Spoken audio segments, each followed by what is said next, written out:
Oh, man, I didn't know you were going to do that. Why'd you do that? That doesn't make any sense. Why'd you do that? Slaving in Philly almost makes you wish for a winter rad up. What was it like to be born a slave?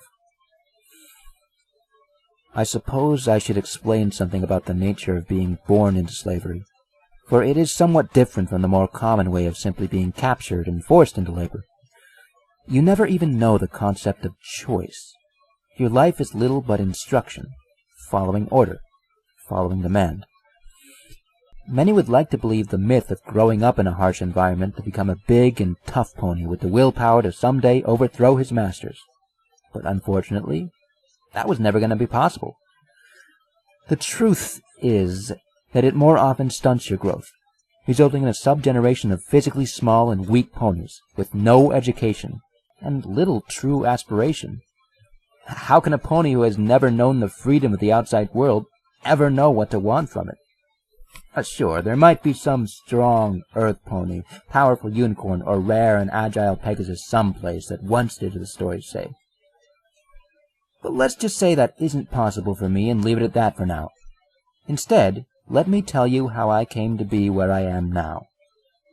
I grew up a runt, the smallest of a bunch, born to a weary mother sick with taint poisoning, in a camp near Shattered Hoof, to an unknown father.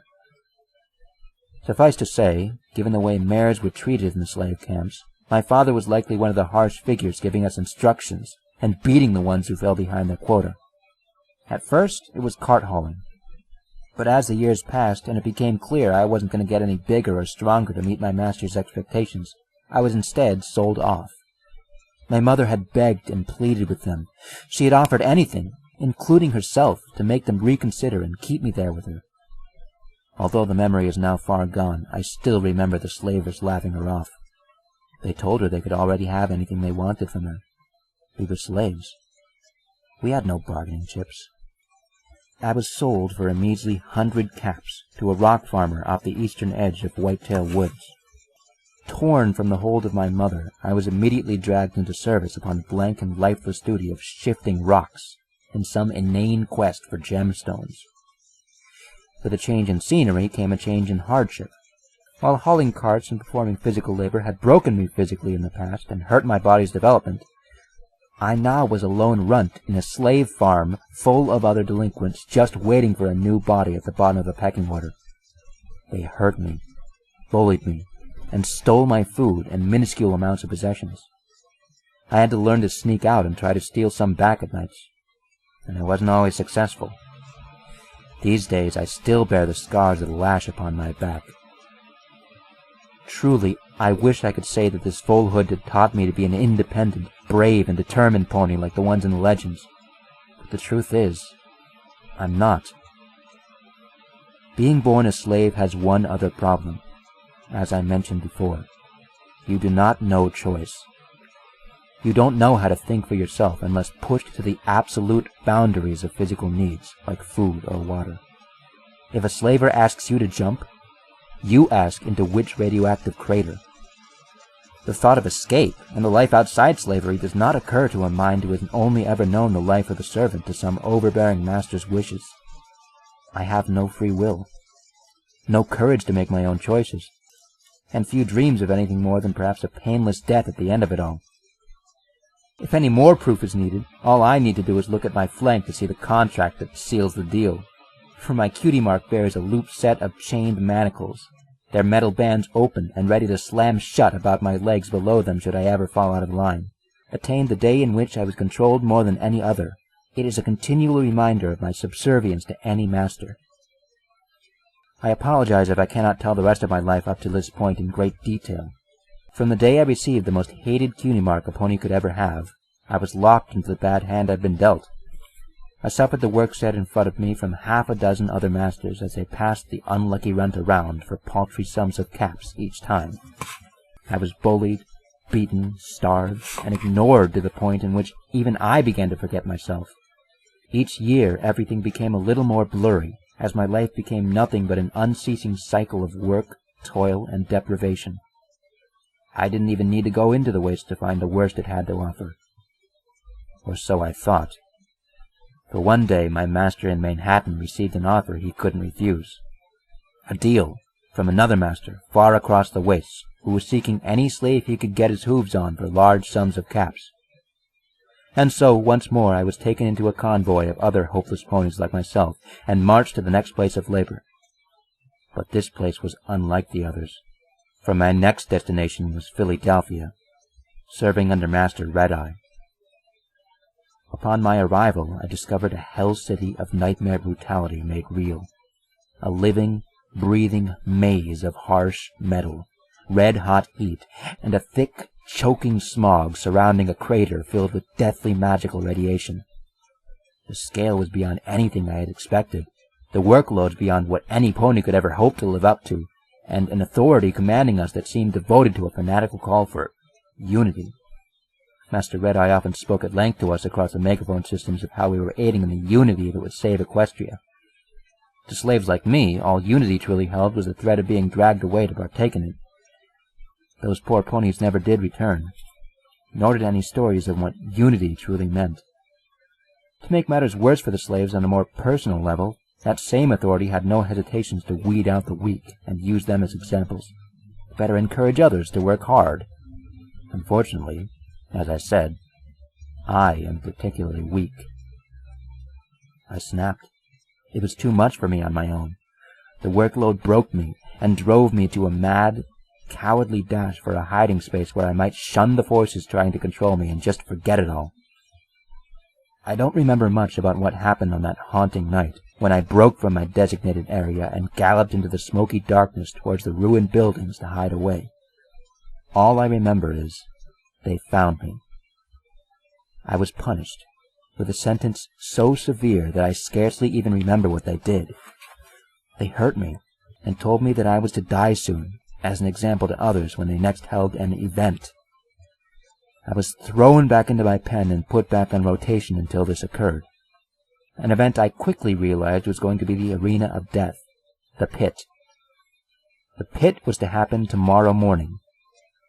And so, that is my story, leaving me sitting scared in my pen in Philadelphia, alone and battered, waiting to die in the morning. Short story, huh? Josh, I didn't give you any permission yet. Turn that thing off. Sorry, Dad. And no R-rated movies. Oh, and you have to set up the VCR yourself. Okay, Dad. Thanks. Now, your mom and I are going to be out late tonight, so make sure you guys get to bed before 9, all right? All right. And no fighting with your brothers. I've had enough of that as is. Okay. See you later, Josh. Hey, Mac? What do you want, dork? I went to Jimmy's house today, and he had Zelda. What? No way! Jimmy had Zelda? Yeah, his dad got a Nintendo for his birthday. That's so not fair. Did you get to play it at all? No, but I did get to watch him play a little bit. Dude, what was it like? Well, he used a sword like a slingshot to kill a spider that came down from the ceiling. Then he jumped into a big spider web like a trampoline. That sounds so awesome! Frick! Gotta play that game. We're like the only ones who haven't played it now. We should go over to Jimmy's house tomorrow. Couldn't we just ask John? Ask John? Are you freaking psycho, dude? John's not gonna let us play Zelda. John's a freaking jerk. Guys, Dad said we could watch a movie, but we have to go to bed at 9 o'clock. Really? Dad said that? Yes, we're allowed to watch one movie. Cool. I want to watch Dumbo. We're not watching Dumbo, Andy. It's retarded. No, it's not. Yes, it is. All it has is a stupid flying elephant. It doesn't make any sense. Yes, it does. We're not gonna watch it. We should watch something cooler, like Toy Story. We already watched Toy Story like 100 times, Mac. So? It's still good. No, it's not. It's boring now. We already know what's gonna happen. That doesn't matter. Yes, it does. It means that it's a waste of time. We should watch something new. No, we should watch Toy Story. It's a good movie. I don't want to watch Toy Story again, Mac. Hey, what are you doing? I'm gonna watch Dumbo. Already said we're not gonna watch Dumbo. Stop it, Mac. I'm gonna kill you. Whoa, whoa, whoa, whoa, whoa, whoa, whoa, whoa, whoa, guys. We aren't supposed to be fighting. Guys, stop. We're gonna get in trouble. Alright, which one of you fucking dipshits messed with my Game Boy? I didn't do it. I didn't do it either. Well, well, well. Looks like we got a bunch of liars in the house. Well, guess what? You guys are the only other two people who know two shits about video games, so I know one of you did it. And if one of you doesn't fess up, you're all gonna get creamed. I'm telling you, I didn't do it. I didn't do it, John, honest. I didn't do it either. Well, it looks like you're all gonna get it then. Starting with you, Josh. Hey, no,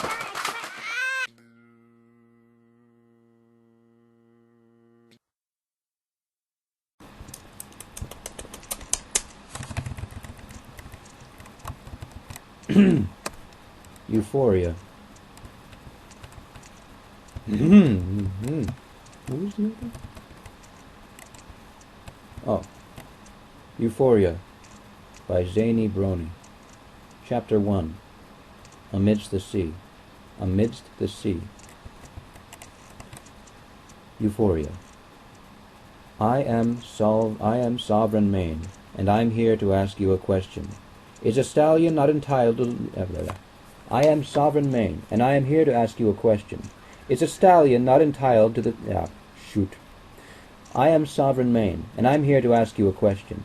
Is a stallion not entitled to the sweat of his brow? No, say the princesses. It belongs to the poor. No, say the royal guards. It belongs to Princess Celestia. No, say the colts in Stallion Grad. It belongs to every pony.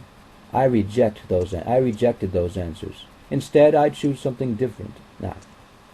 I rejected those answers. Instead, I chose something different. I chose the impossible. I chose Euphoria. A city where the artist would not fear the censor, where the genius would not be bound by petty morality, where the great would not be constrained by the small. And with the sweat of your brow, Euphoria can become your city as well. Darkness enveloped the area as the sounds of sadistic laughter. Darkness enveloped the area as the sounds of sadistic laughter echoed and dissipated in the distance of the market district. The horrid scent of rotten food, mixed with the smell of decaying corpses, wafted in the air. The horrid scent of rotten food, mixed with the smell of the decaying The horrid scent of rotten food, mixed with the smell of the decaying corpses, wafted in the air. Condensation dripped off the cold pipes that jutted out off the moldy brick walls of the shops. The silence was broken by a mechanical voice. The silence was broken by a mechanical voice that escaped from the speakers surrounding each shop. Dim lights penetrated the darkness, illuminating the shards of broken glass that were scattered on the ground. A pile of rubble lay wasted on the floor of one of the shops, and atop awoke. A pile of rubble lay wasted on the floor of one of the shops, and atop awoke an injured unicorn, hazed and confused. He stood up, staring upon the broken blocks that had been his bed the night before. A pile of rubble lay wasted on the floor of one of the shops, and atop it, a pile of rubble lay wasted on the floor upon one of the shops.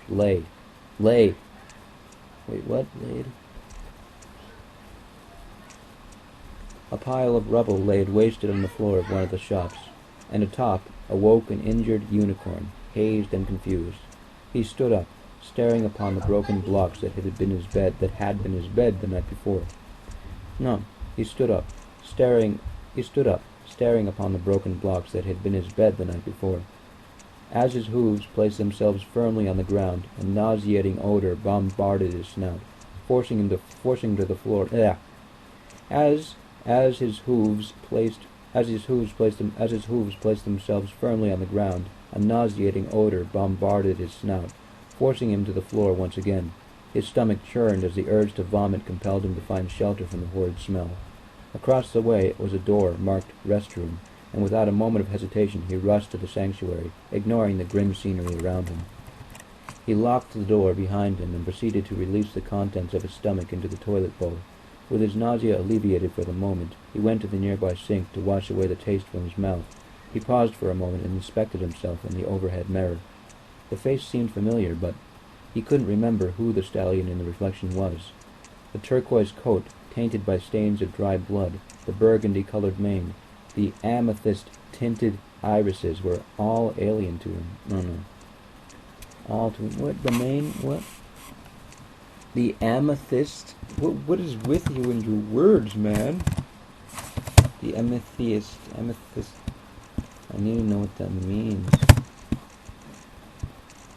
A precious stone consisting of violet or purple. Okay, so it's amethyst. Amethyst. A turquoise coat, tainted by stains of dry blood, the burgundy-colored mane, and the amethyst-tinted irises were all alien to him. Were alien all to him. I read it right. I don't think he meant to say were alien all to him. That sounds a bit, what's it called? Antiquated, maybe? Antediluvian, almost? I don't know. Okay. Who am I? His mind wondered, only to be answered by a sharp pain that afflicted him. It was caused by a broken horn on his head. It was caused by the broken horn on his head. It was caused by the broken horn on his head. He raised his forehoof to press against it and noticed a silver bracelet. On it were the words, Spirit Enhancer. The name reverberated in his head as the pain slowly disappeared and was replaced by a voice. The sound was broken and distant, yet worried. The sound was broken and distant, yet worried. Get out here! Get out of here! Get out of here! Before the disoriented stallion could comprehend what the voice had said, the sound of metal scraping across the ground was heard outside. The sound grew closer with each passing second. Enchanter could only press himself against the wall, holding his breath as it finally reached the door. Tap, tap, tap. The sound of the hoof knocking on the door was followed by a clanging sound of metal hitting the floor. "Sweetie, I know you're in there," the distorted mare's voice said, directed to the stallion inside. "Open up! The guests are coming! Don't ignore me!" The mare's knocking grew furious, nearly knocking the old door off its rusted hinges. He quickly pressed himself on the door to keep it from breaking. The psychotic mare noticed that the door wouldn't budge, and listened for a moment before picking up the metal pipe next to her and began smashing it against the door. "Let me in!" Her anger could be felt in each swing that she made, slowly denting the wood. The dent soon turned into a hole that forced Enchanter away from the door. "Come close, love!" The mare's twisted voice matched her deformed face that was poorly hidden behind a broken gala mask. The mare's twisted voice matched her deformed face that was poorly hidden behind a broken gala mask. Her body was covered in scars and bloody stains on her fur. The sight of the twisted mare struck fear into Enchanter as he looked at her. She was about to grab for the handle inside to unlock the door, until the ground below their hooves started to shake. She quickly turned away in panic as the ground trembled under them. "Oh no! It's too late! The guests are here!" The insane pony ran off into the distance, leaving Enchanter alone in the room. His heart was racing, almost escaping his chest. The ground continued to shake under him. Getting stronger with every step. Yes, the shaking was coming from something walking. It was a large stallion, at least twice the size of Enchanter. He could see the titanic behemoth from inside the broken door. The large horse looked more like a mechanical monster than an equine, not made by magic but by nightmares. Its entire body was covered in an underwater diving suit, while its hooves were wrapped in a rusty metal casing. Its head was enclosed in a large steel diving helmet, and atop, where the horn of a unicorn would usually stand, there was a sharp drill, bathed in old blood. Enchanter was once again frozen with fear as he stared upon the creature in front of him. He kept quiet, hoping that it would ignore him and leave. As he planned on a way to escape, he heard the voice of the diabolic being, mixed with the tone of the innocent filly that followed behind him with the immense... Wait, what? And as he planned on a way to escape, he heard the voice of a diabolic being, mixed with the tone of an innocent... As he planned on a way to escape, he heard the voice of a diabolic being, mixed with the tone of the innocent filly that followed behind the immense sire. As he planned on a way to escape, he heard the voice of a diabolic being, mixed with the tone of the... As he planned on a way to escape, he heard the voice of a diabolic being, mixed with the tone of the innocent filly that followed behind the immense sire. Come on, Big S, let's go find more Seraph. The joyous smile on the... Come on, Big S, let's go find more Seraph. The joyous smile on the small foal's face seemed misplaced in the bleak market area, and her glowing yellow eyes shone brightly in the... The joyous smile on the small foal's face seemed misplaced in the bleak market area, and her glowing yellow eyes shone brightly in the distance. Before Enchanter could try and understand everything he saw, the voice from earlier returned into his head, clearer than before. Enchanter, can you hear me? Listen closely. As long as you don't hurt the big sire and the little... Enchanter, can you hear me? Listen closely. As long as you don't hurt the big sire or the little filly, you'll be fine. Gardasi. The voice of the mysterious mare says in a sincere accent. No. The voice of the mysterious mare said in a sincere accent. You have to say no, not says. Said. Mark here. The voice of the mysterious mare said in a sincere accent that for some reason calmed the frightened stallion. Enchanter could only stay in silence as he trusted the voice and exited the restroom. He looked to the ground and found the metal pipe that the other thing had left behind. He didn't know what he would face, but the idea of carrying a blunt object seemed safer than simply walking around the area empty-hooved. The enchanter quietly avoided the big sire as he walked in the opposite direction, hiding himself behind the shop's counter. The horrid scent was still wafting in the air, but his mind was too set on avoiding the monsters that had plagued him to notice it. Enchanter was able to bypass the oddly paired beast as he quietly walked toward the... Enchanter was able to bypass the oddly paired beast as he quietly walked toward the large vault-like door. As he reached for the metal crank to open it, a sudden thump was heard behind him, followed by a thundering roar. He quickly hid, preparing his weapon, but found it unnecessary as the threatening noise wasn't directed towards him. No. Enchanter was able to bypass the oddly paired beast. Enchanter was able to bypass the oddly paired beast as he quietly walked toward the... Enchanter was able to bypass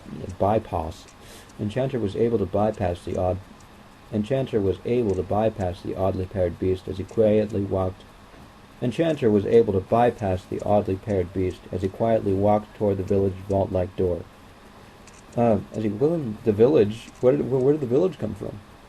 Enchanter was able to bypass the oddly paired beast as he quietly walked toward the large vault-like door. As he reached for the metal crank to open it, a sudden thump was heard behind him, followed by a thundering roar. He quickly hid, preparing his weapon, but found it unnecessary as the threatening noise wasn't directed toward him, but to another. Enchanter stared for a moment to the battle that had been uprooted only a few... Enchanter stared for a moment to the battle that had been uprooted only a few meters away. It was the Big Sire battling... No, that's wrong. It was the slaughtering of a group... It was the Big Sire battling... No, that's wrong. It was slaughtering the group of insane attackers. There were three already dead. and only a few seconds into their only a few seconds. Not you don't put in before only. There were three already dead. Only a few seconds into their preemptive attack. See, you see, in only a few seconds into, like you already have in there. You could put only a few seconds in their preemptive attack, or you could put in only a few seconds their preemptive attack. No. In only a few seconds of their preemptive. No, you can't add in at the beginning of that. Okay. In only a few seconds of the preemptive attack. There were three already dead. Only a few seconds into their preemptive attack, leaving only a familiar twisted mare alone to fight. Leaving only a familiar twisted mare alone to fight against the beast. Enchanter stood up from behind his shelter, about to aid the mare, only to be stopped by the voice in his head. Aspetere? What is that? Is that Latin? What is that? Aspetere. Okay. Aspettare! What are you doing? Aspettare! What are you doing? Leave her! She's already lost in any ways. She isn't like us. She's another cipher. She'll only end up killing the little filly. And you, too! He gritted his teeth as he backed away. He heard the screams of horror that came from the battle and the thump of her lifeless body hitting the floor. Once again, the ground shook as the beast began to walk away, leaving the bodies where they lay. Enchanter left the horrid scene behind him as he turned to crank... Once again the ground shook as the beast began to walk away, leaving the bodies where they lay. Enchanter left the horrid scene behind him as he turned the crank, entering the long hallway, and as he entered, the heavy metal door closed behind him. The sound didn't shock him, but the scenery of the hallway did. He was standing inside a thick glass tube, paved with cement on the bottom, and the tube was surrounded by the ocean. What in the name of Celestia is all this? He asked aloud to himself as he slowly began to walk down the hallway and beheld the beautiful undersea surroundings. This is Euphoria, and you are becoming another thorn in my side. This is Euphoria, and you are becoming another... This is Euphoria, and you are becoming another thorn in my side, a deep stallion's voice said in his mind. Who are you? Enchanter asked the unknown voice. You are truly a feeble creature, are you not? To think that you fought my big sire and lived to tell the tale, but not unscathed, I see. The voice chuckled menacingly. You must have quite a headache. The laughter was cut short, and soon Enchanter heard another voice. Enchanter, ignore the sick doctor and continue on. I have blocked off his telepathy now. Hurry while it's safe. Now hurry while it's safe. Enchanter realized that he didn't know the identity of the mare that had been helping him either. Who are you? You'll know soon enough. Just head down to the lodging lobby. It's just down the hall. You'll know soon enough. Just head down to the lodging lobby. It's just down the hallway. She sounded distressed. Why should I trust you? Enchanter asked in concern. Because I will take care of you, amore. Her tone of voice changed into a sincere one. Because I will take care of you, amore. Her tone of voice changed into a sincere one. Enchanter could do nothing now except like, look, what is with you don't look. I'm gonna give you some advice here. You don't put a comma where you want to pause. Let the reader find out that they want to pause. If you want to have a pause, do 3. Okay. If you want to have a pause, do 3 periods. That is a pause, not a comma. A comma is meant for comprehension and for grammar, for punctuation. All right. Don't put a comma where it's not supposed to go.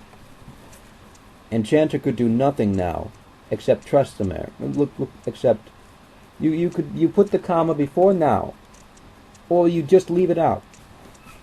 Enchanter could do nothing now, except trust the mare and continue down the underwater path, watching the fish as they passed it by in large schools. Enchanter could do nothing now, except trust the mare and continue down the underwater path, watching the fish as they passed in large schools. The sight of the ocean was tranquil and calming, unlike the city that it held in its depths. Enchanter continued until he reached another large metal door. As he turned the crank, opening the door, he walked into a dimly lit lobby, and the door seemed to lock behind him as he walked into the dirty room. It took only a few seconds before a pink-maned unicorn mare ran up to Enchanter and embraced him in a tight hug. "Amore, you made it here safely. I'm so glad," said the familiar voice. There's a voiced there. You got to say voice. I mean, the D in that word is probably accidentally added. Whatever. Said the familiar voice, velvet-colored mare. No. Oh wait, never mind. Well, ignore that. Said the familiar voiced, velvet-colored mare. Enchanter was caught by surprise by her. Enchanter was caught by surprise at her and moved away, dropping the metal pipe that he was carrying. Do I know you? The mare looked down with a... Do I know you? The mare looked down with a despondent expression. You really don't remember me?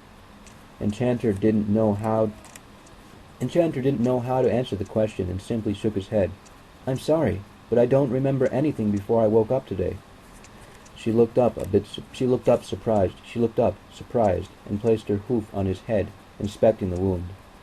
Oh dear, you must have hit your head quite badly, she told him, gently caressing his cheek.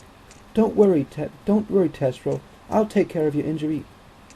Don't worry, Testro. I'll take care of your injury right away. Before Enchanter could ask her his questions, a light blue aura enveloped around his horn, and it slowly began to grow back. The pain that had been plaguing him had all but left. The pain that had been plaguing him had all but left, leaving him with only dry blood stains on his. The pain that had been plaguing him had all but left, leaving him with only dry blood stains on his head. How did you do that, Miss? He paused, hoping to get her name. I'm sorry, darling. Since you don't remember, let me introduce myself. Again, she giggled playfully at her own words. I am Violetta Nightingale, from Italy. I am a nurse, and soon to be your wife. She smiled, and her cheeks turned into a deep blush. Enchanter's heart sank at her statement, not because he was sad, but because he felt guilty that he had forgotten his own fiancée's name. Violetta, I'm sorry. Before he could continue his apology, she placed her hoof on his lips, and she smiled sweetly at Enchanter. I do not blame you, amore mio. You got hurt, You got hurt trying to save me, and I'm glad you're... I do not blame you, amore mio. You got hurt trying to save me, and I'm just glad that you're safe. She proceeded to wrap her forelegs around... There's a run-on sentence there. Just saying. You got hurt trying to save me, I'm just glad you're safe. That's a run-on sentence. Okay. In fact, that whole thing's a run-on sentence. I do not blame you, amore mio, comma... No, it would be, I do not blame you, amore mio, period, or I do not blame you, amore mio, semicolon. You got hurt trying to save me, I'm just glad that you're safe. You got hurt trying to save me, semicolon, or period. I'm just glad that you're safe, period. Yeah, just letting you know there, okay. She proceeded to wrap her forelegs around him and kissed his cheek gently. Nothing will take you away from me. Ti amo. I don't know what she's saying. Enchanter returned the sentiment and tried his best to remember the mare that adored him so unconditionally, but with no avail. They spent a few moments in the embrace of one another, until Enchanter finally broke the silence. How do we get out of this place, Violetta? Violetta moved away and pointed towards the welded door. Through there, Amado. But I closed it off before the ciphers could get in. Enchanter sighed as he looked at the door. Can we go around, or maybe through some kind of passage? She nodded and pointed at an open vent behind the counter.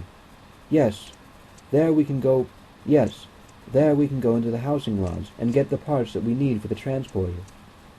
we can go into the housing lodge and get the parts that we need for the transporter.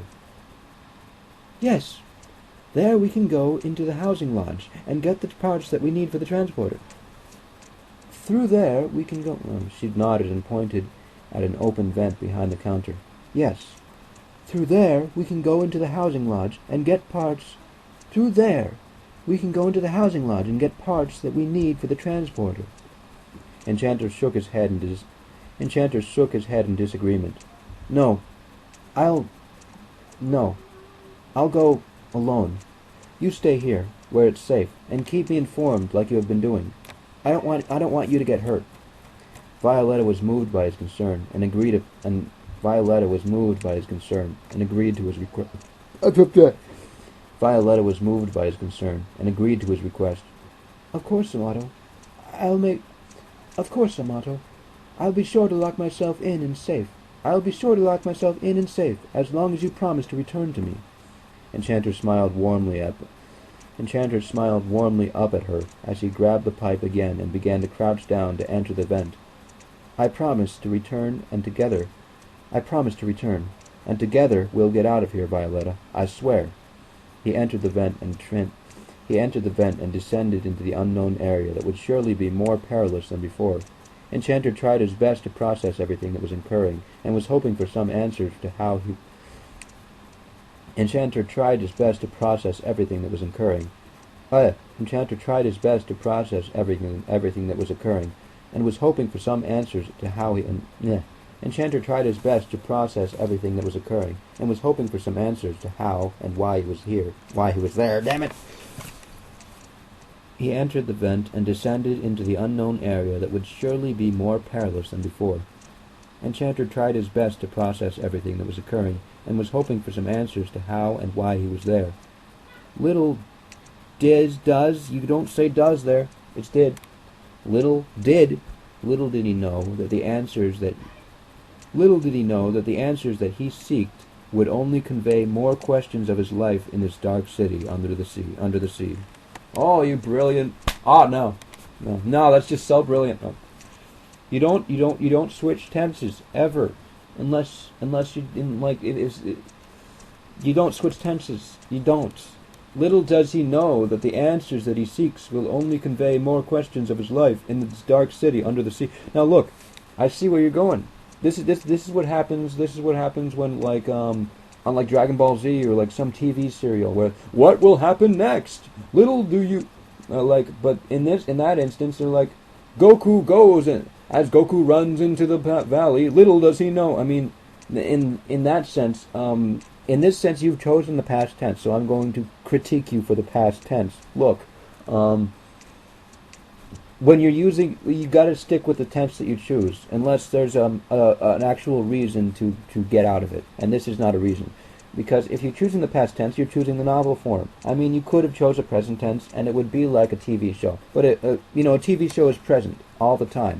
So it would make sense for the narrator to say, little does he know that the answers that he seeks will only convey more questions of his life in the dark city under the sea. But whatever, man. I don't even know if you want a critique. I'm just giving it, man. Shit. I'm so tired, man. I don't know. Let's do this.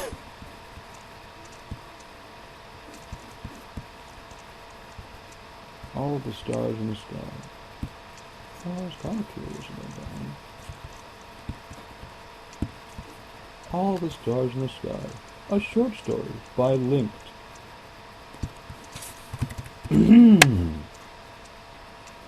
Luna bit her tongue as her horn glowed a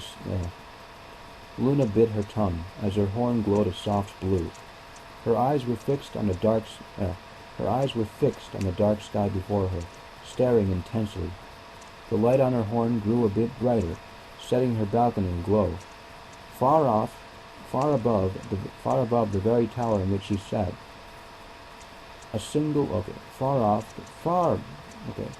Luna bit her tongue as her horn glowed a soft blue. Her eyes were fixed on the dark sky before her, staring intensely. The light on her horn grew a bit brighter. Grew. Oh my man. Luna bit her tongue as her horn glowed a soft blue. Her eyes were fixed on the dark sky before her, staring intensely. The light on her horn grew a bit brighter, setting her balcony aglow. Far above the very tower in which she sat, a single star flickered as it shifted what seemed to be mere inches to the left. To the princess of the night, this brought no strain to her face, but rather a small smile. This brought no strain to her face, but rather a small smile.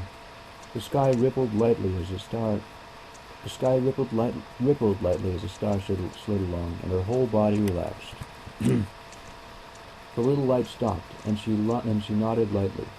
Standing to her hooves, she backed away a bit. Ugh. The little light stopped, and she nodded lightly. Standing to her hooves, she backed away a bit and inspected her work. There, in the center of the sky, was a new pattern of bright stars, the best of her best, painting a new image of her sister's cutie mark. The star sun shone brightly, proudly, above all the rest of the stars. Luna's smile grew.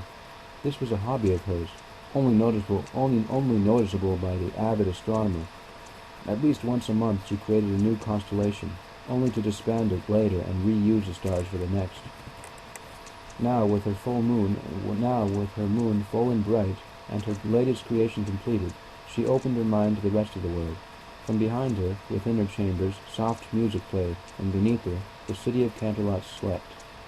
She wasn't sure who would see this new masterpiece of hers, but she only giggled and continued to watch.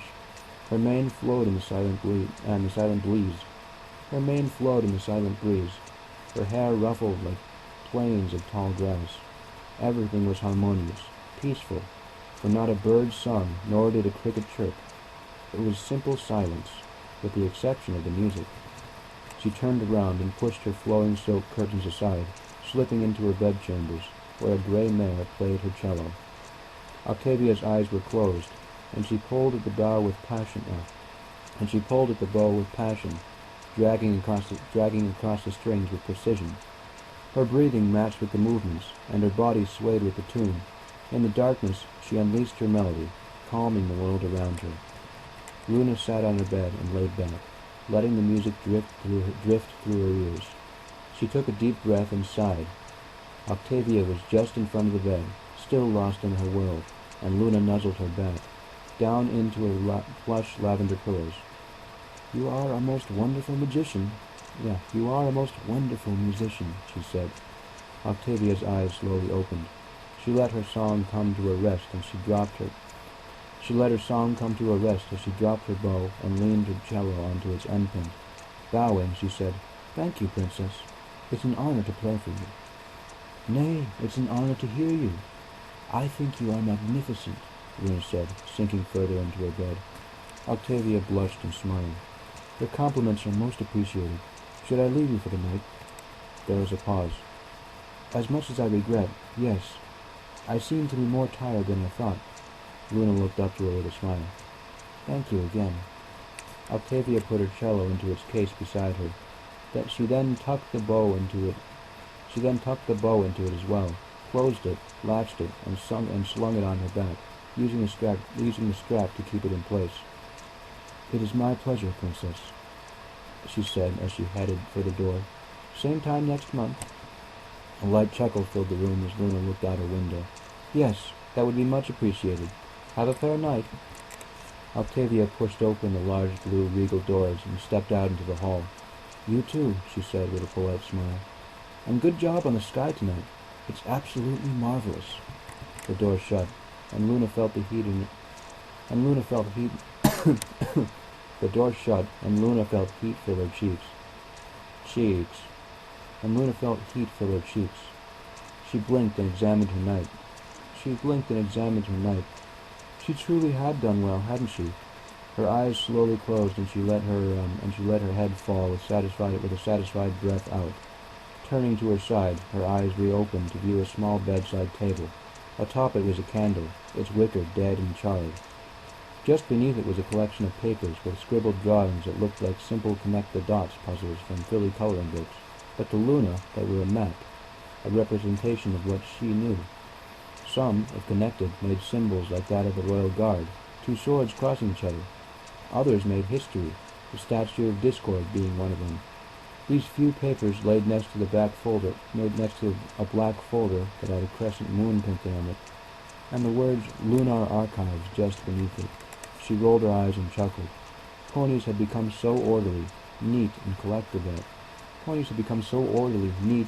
about anything, even little sketches that she had drawn more than a millennium ago. Her eyes flicked up as she pondered it. Ponies never seemed to change, only their actions. Her sight wandered to the door where Octavia had stood moments before. Enough of this, she told herself. Rolling to her side, she lightly closed her eyes, took in a deep breath, and attempted to sleep. 1. Octavia, however, hadn't the luxury of sleep just yet as she made her way through the castle. The clop of her hooves followed her, filling the halls with their sound.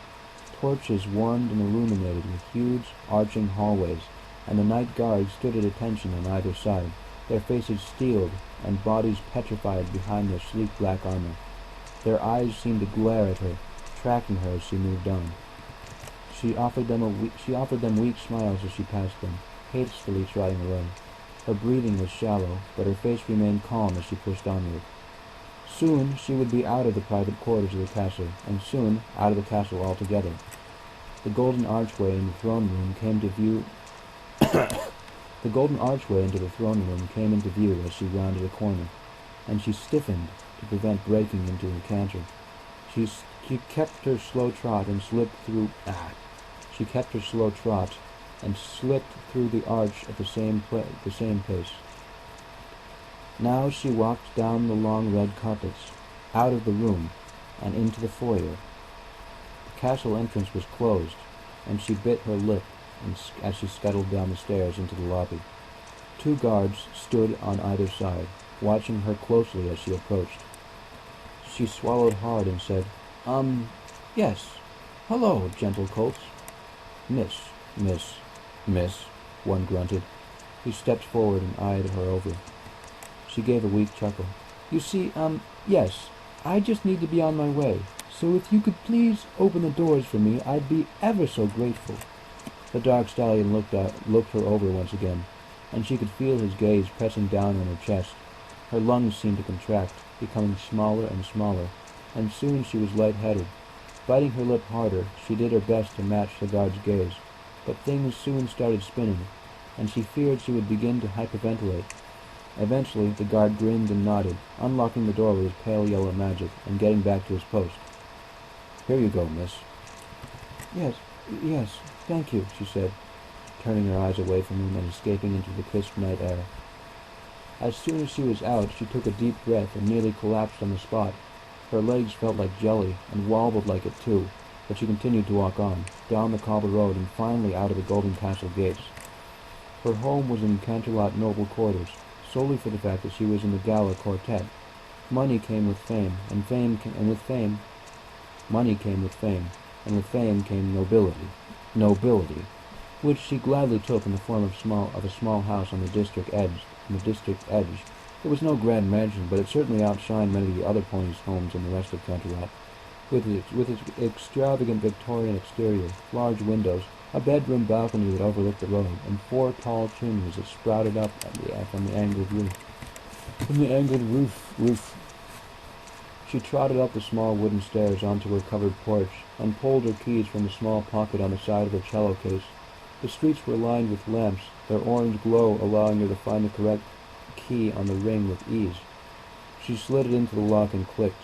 With a push, the painted door swung ajar. She yanked the key out, shut the door and locked it, proceeding to unload her instrument. Wow, I'm reading so boring. As soon as her cello was off of her back, she leaned onto the door and sighed, closing her eyes and letting her body relax. Everything grew still. Even the air of her house smelled stale. She pushed herself off her door and sauntered forward, where a staircase split her house into 4 quadrants. To her right was the living room, to her left the dining room, and in front of her was a kitchen. She sighed and forced herself up the stairs. Her face was scrunched up. There was a huff of strain, but she climbed her way to the top eventually, with the help of the wavy railing. On the second floor, the stairs opened up in a circular room with 4 doors. The one directly in front of her was where she went, pushing open the door, then closing it behind her. Now she was in a bedroom. Her bed, just to her left, was empty and inviting. Her eyes stayed on it, admiring its cushy surface, thick sheets and plush pillows. Turning away, she dragged herself to her desk, which sat next to her glass balcony doors. The desk's drawers were open, and she reached inside of one, pulling out an old, thick notebook that was worn and jaded. She placed it on her table and cracked it open to a page bookmarked with a tattered strip of crimson fabric. Its pages crinkled as they fell and smelled of dust. She had no clue how long it had been since she'd bought it at that antique shop. Though its pages had yellowed, the ink was still clear. And when it was hit with the pale beams of the moon's glow, she was able to read it. "Dearest Diary," she read aloud. "Dearest Diary, I'm afraid I can't think of any other way to start this than with that blunder. Anyway, I finally did it. I'm some pony now. I have been, I suppose, but now I'm playing for the princess. It's interesting, I think, and definitely a good thing. Perhaps I'll finally have an answer." She sighed and reread the short passage, reading it and rereading it again. This was only her most recent diary, and she'd hoped that one day she'd find her previous ones. Shaking her head, she remembered the countless shops she'd visited and bits upon bits she'd spent trying, but in the end this was the only one she had. She turned from the desk and stood before her balcony doors. Swallowing, she calmed her face and breathed out. Slowly, she opened the balcony doors. A gust of warm air brushed against her face as she stepped out onto the small landing. Here was a pair of chairs, surrounded by a painted, curved railing under the open sky. Octavia took a seat in one of these chairs, closed her eyes, and looked up, taking in the fresh air. Under the moonlight, she extended a hoof. Her body glowed a white sheen as she sat quietly. Her face was flat, her eyes were glossy and empty, and her breathing was light. Her hoof stayed extended for a while, hovering before her, when suddenly there was a light crack. She yelped and pulled it close to her body, grimacing and rocking slowly. Eventually her face relaxed, and she gingerly set her hoof down, pressing it to the chair and listening closely. She tilted her head back and smiled at the silence. Her pink eyes gazed up to the full moon as her mind emptied. "You're almost out of time." She blinked. The voice hadn't spoken in a while. "I know. I say this time next month. Give or take a few days. I say this time next month. Give or take a few days." A light frown touched her lips. "I'll get this sorted out, thank you very much. I am a pony of action." The voice chuckled. "Mind your words." "Oh, go away, won't you? I'm trying to think." There was a silence in her mind, and she shut her eyes and rubbed her temples in relief. Suddenly it was back. "About... You know very well what I'm about. You know very well what I'm thinking about." It sighed. "Yes. Well, what is your plan, Miss Action?" "I do not need smart comments from you," she said. "I do not need smart comments from you," she said aloud. "Tonight was a perfect night, you know. You completely blundered it when you simply left. I had expected more of you." Octavia inspected her hoof.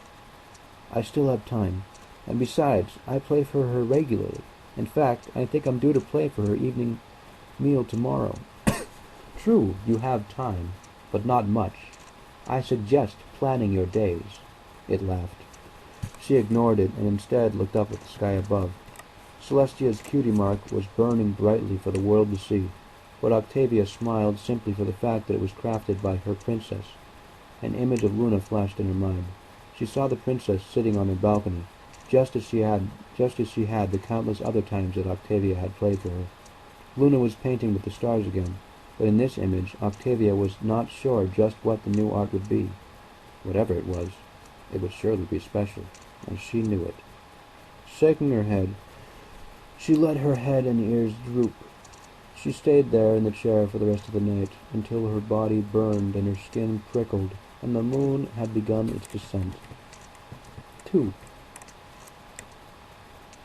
Luna let the moon drop as the sun crested the horizon. She had become accustomed to sleeping at only partially at night, now, since the changeling incident had left her with red cheeks. 2 naps during the day sufficed her to cover the rest. On top of better ruling strategy, it also let her see both times of twilight that always brought satisfaction to her eyes. She turned from her balcony and casually walked through her bed chambers. My God. Beyond Judgment, Part 1. Twilight's Discovery. It happened by pure chance, a simple connection that almost wasn't made. Had a single synapse in Twilight's mind fired differently in that moment, she never would have pieced together the first 2 parts of a puzzle she didn't know existed. Twilight was standing in her basement, poring over a new book she had received from Canterlot the day before, The Safety Guide to Advanced Magic. She had been looking forward to delving into this one herself since the incident with Trixie, so extra precautions were taken to ensure that she wasn't disturbed. Every entryway into the building was closed, locked, and, if possible, bolted. The door to the basement itself was even barricaded with a spare bookshelf, for good measure. Hoof-written notes were placed neatly on the front door and on the windows, saying that Twilight was not to be disturbed, and that the library was closed for the day. "Is that really necessary?" Spike had asked her earlier, after hanging the last sign. "You don't have to say the library is closed. You're the only pony around who actually reads this stuff." "That's beside the point," Twilight replied, holding her head high and placing her hoof proudly on her chest. "The lack of business at this library should have no bearing on how I conduct it. It's a matter of principle." "If that's the case, you wouldn't close the place and do your studying somewhere else." "No, this book is more important than the library." Spike slapped his head on his face and sighed. "Whatever." "Don't worry, Spike. I've got a special job for you to do while I'm studying," Twilight said, patting the dragon's head.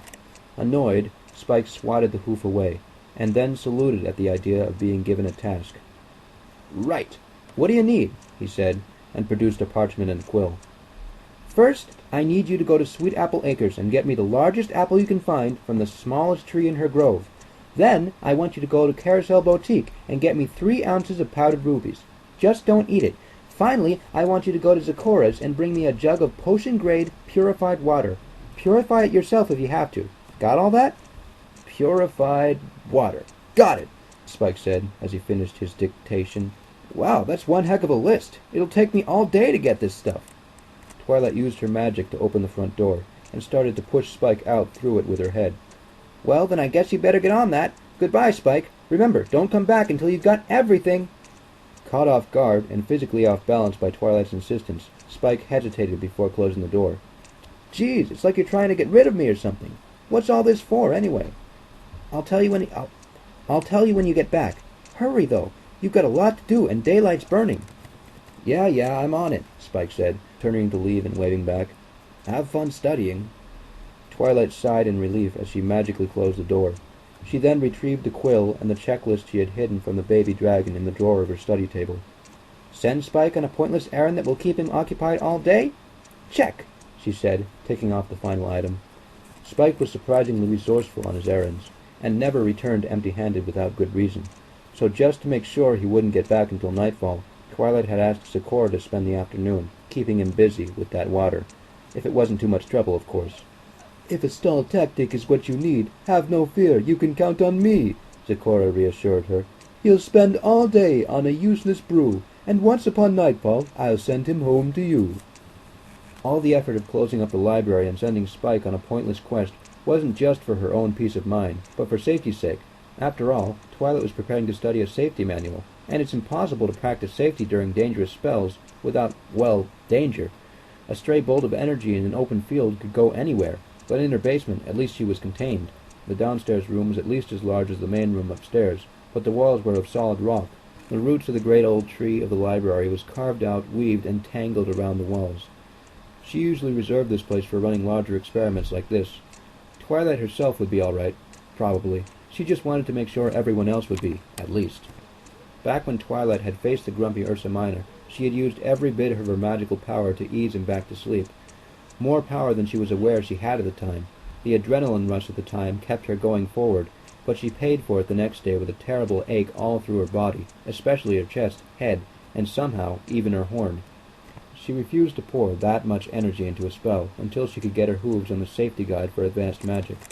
And so, barricaded and secluded in her basement, Twilight spent hours reading through the first half of the guide. Actual testing of her most difficult spells would have to come after she thoroughly studied the book, perhaps even memorized it. After all, the second most important thing, other than being accurate, is being safe. She took copious notes and kept them stacked nearby.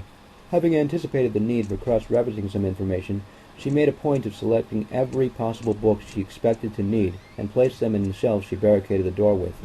After verifying everything she could, it wasn't long before each and every one of those books were stacked in a pile around her. It was one of the most intense study sessions she had ever done. As she began to get a migraine, Twilight needed to take a breather. So said the safety guide for advanced studying she'd read long ago. This break was more or less involuntary as she collapsed on her side, and several books, notes, and quills fell around her. One such note landed on her face, which she blew away with a snort. "So tired.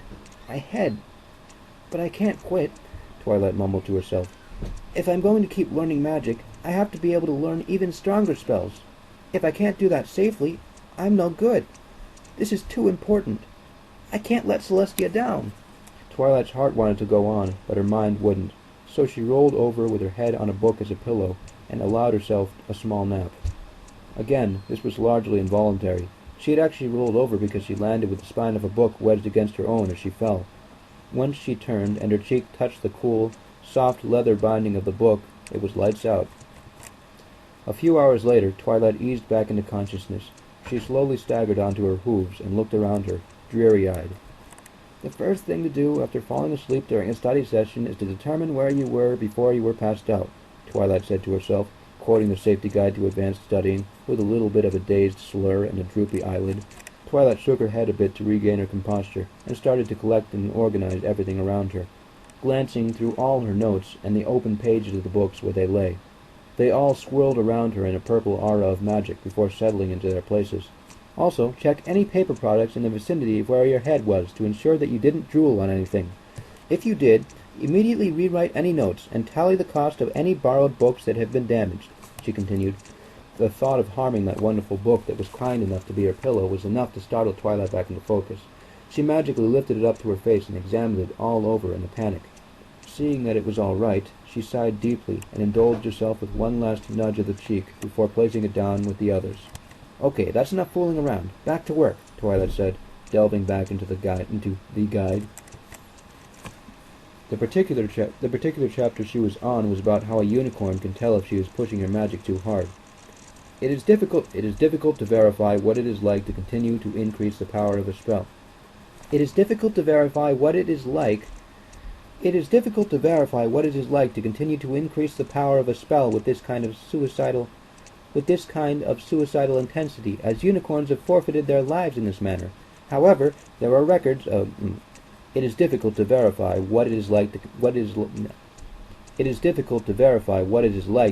to increase the power of It is difficult to verify what it is like to continue to increase the power of a spell with this kind of suicidal intensity, as unicorns have forfeited their lives in this manner.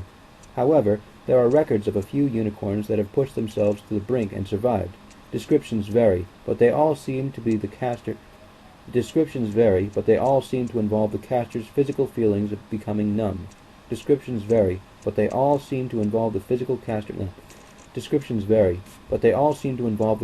physical feelings becoming numb, almost as though the pony's neurological system is imploding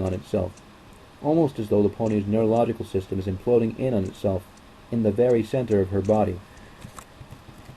The line sounded familiar to Twilight. She thought hard and searched. The line sounded familiar to Twilight. She thought hard and searched for the memory of. The line sounded familiar to Twilight. The line sounded familiar to Twilight. She thought hard and searched her memory for where it was. Feeling. Center of body. I've heard that in the spell before. What was it? Ah! Detection spell! Click! The first two pieces of the puzzle came together. Abandoning her post, Twilight ran upstairs, taking a moment to dislodge the bookshelf from the door. She went back into the main room of the library and began to search frantically for the Mind's Eye, a compendium of sensory spells. For the Mind's Eye, a compendium of sensory spells book she was looking for. The main room of the library was about 2 stories tall, all carved out from the inside of a tree. The lower level was where most of the books and other things were kept in the shelves, carved out by wood.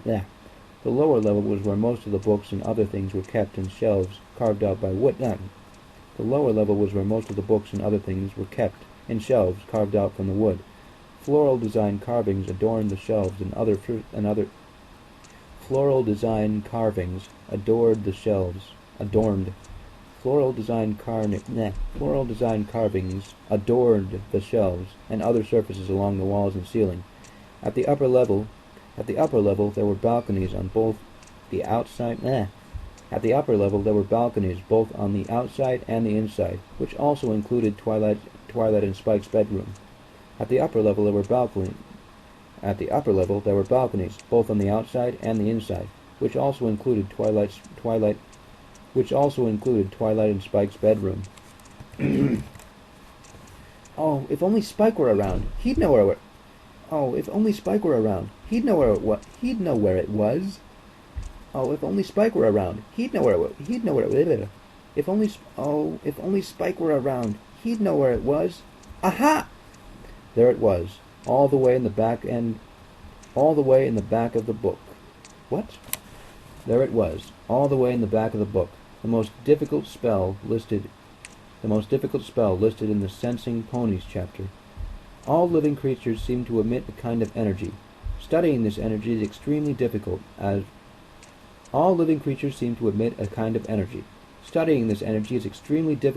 only this.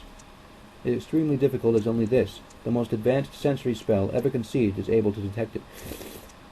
All living creatures seem to emit a kind of energy.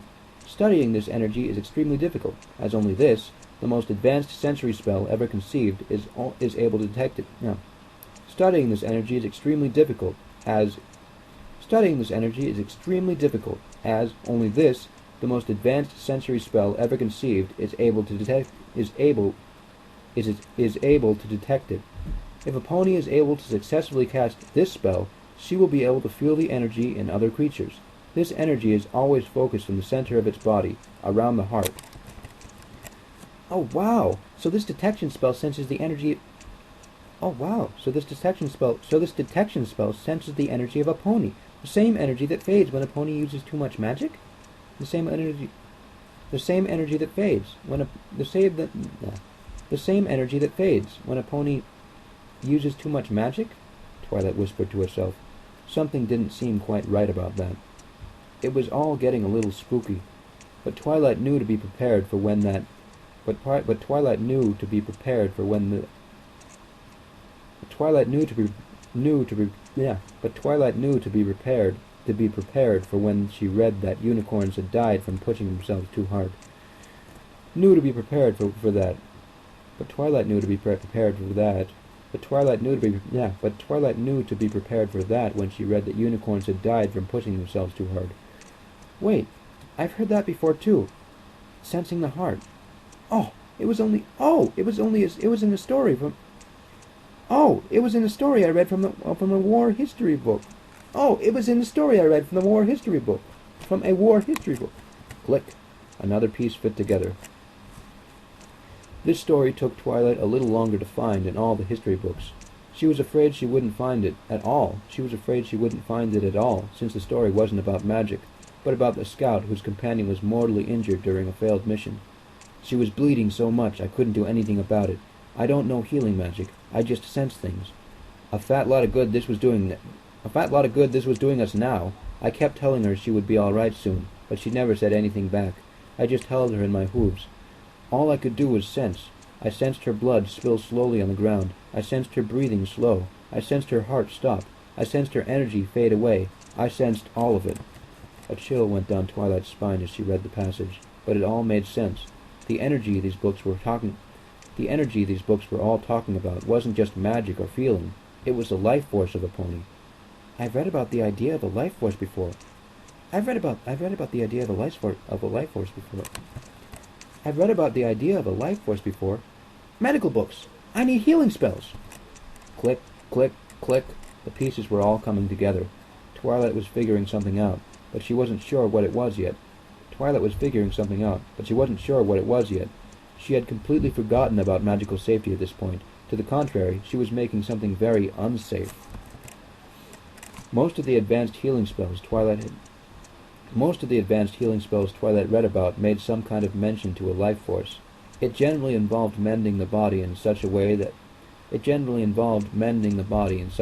as to let the energy flow naturally and aid the recovery of a patient. The finer points of this made her feel a bit squeamish. Each new connection made Twilight more excited. She was definitely making a big discovery. Each new connection made Twilight more and more excited. She was definitely making a big discovery. Each new connection made Twilight more and more excited. She was definitely making a big discovery. I've gathered enough evidence to prove the existence of a soul! Twilight shouted, bounding around the room like Pinky on an exceptionally good day.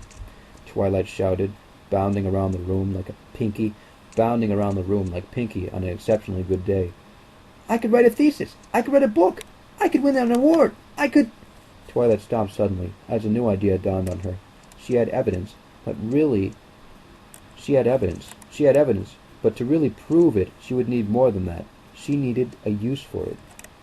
I need to invent a spell. My very own spell. I've never invented a spell. This kind of thing only happens once in a lifetime, Twilight gasped. Celestia will be so proud of me.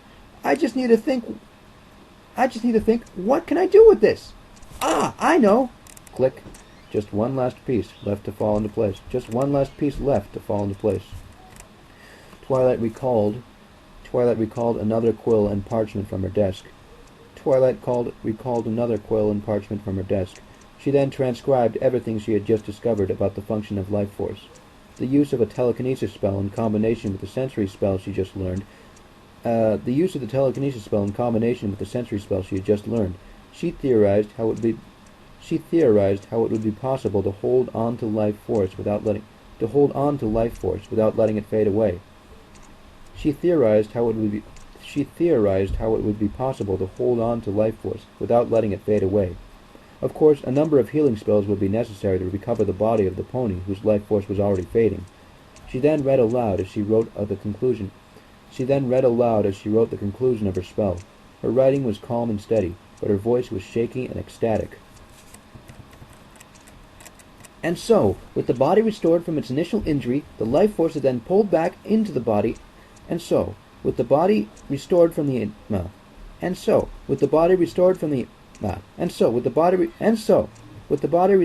initial injury, the life force is then pulled back onto the body and allowed to fill back into it. All of this must be done shortly after the injury, since the body will immediately begin to decay. Furthermore, once the life force is faded completely, there is no known way to bring it back. Using these techniques, it is entirely possible to bring a recently dead pony back to life.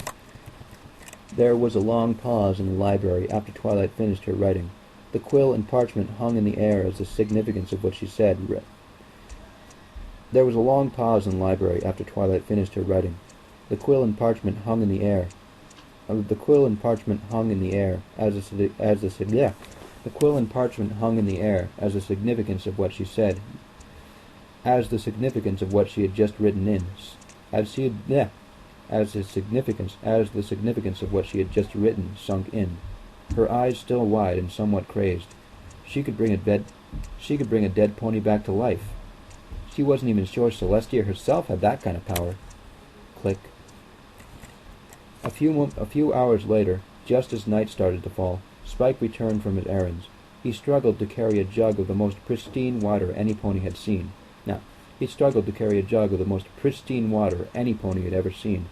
While balanced on the lid was a measuring cup. With shimmering red powder and topped with a small, green, unripened apple. "I'm home, Twilight," Spike shouted from behind his jug as he came through the door. "Do you have any idea how long it takes to purify all this water? I was blowing fire and boiling this stuff all day." He said, I was blowing fire and boiling this stuff all day." He set down his spoils from the afternoon, and then puffed out his chest triumphantly. But I got it all by myself." Looking around, he noticed Twilight was nowhere to be found in the main room. Everything was perfectly shelved and organized, just as he had left it earlier. "Huh, that's strange. I'd figured she'd tear this place apart like she always does." Spike headed up the staircase and looked for Twilight in the bedroom. "Twilight? I got ruby dust too. Rarity just about fainted when I told her I wanted to crush the stuff. Oh man, that would have been great if she did. I mean, I could have picked her up and carried her to the couch or something, and show how strong I am." Unable to find Twilight upstairs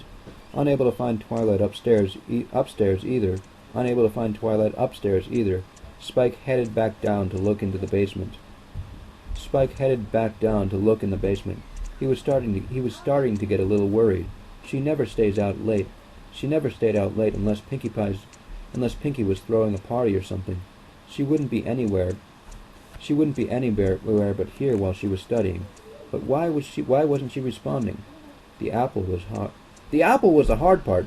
Applejack got all kinds of small trees. Most of them don't even have apples. The only one on any of them is this lump. Spike reached for the door to the basement and opened it. "Twilight?" Sure enough, there Twilight was after all. She was just finished up cleaning the last of her mess from the earlier the She had just finished up cleaning the last of her mess from the earlier that day. Having apparently been too focused or too distracted to hear Spike shouting earlier, his short question startled her as she flinched. The book she was putting back also jerked, knocking a few more on the floor. "Ah! Oh, Spike, you're home," Twilight replied, sounding a bit jittery. "I got everything you wanted. You okay, Twilight?" "Yes, I'm fine, thank you. Did you find everything you needed all right?" She asked, starting to pick up the book she dropped. Nah, nothing. Nothing your number one assistant couldn't handle," Spike said, puffing up his chest again. "But wait, you're the one who needed all this junk. What is it for, anyways?" Twilight cantered up the staircase past Spike. "Oh, nothing. Don't worry about it." "Nothing?" Spike shouted, irritated.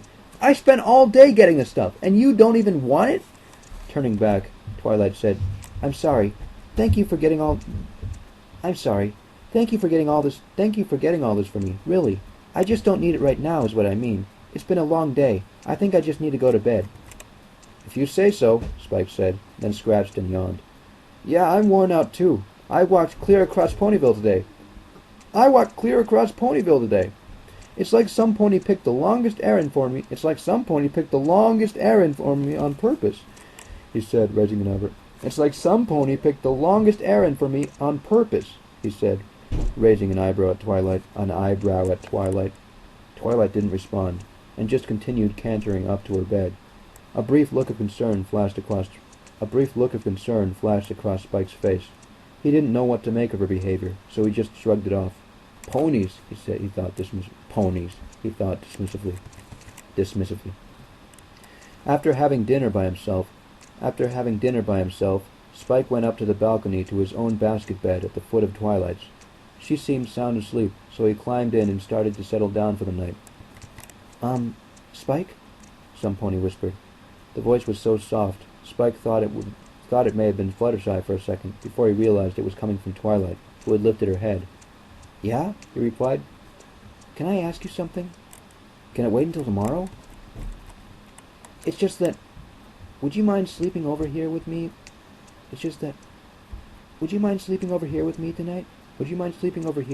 tonight?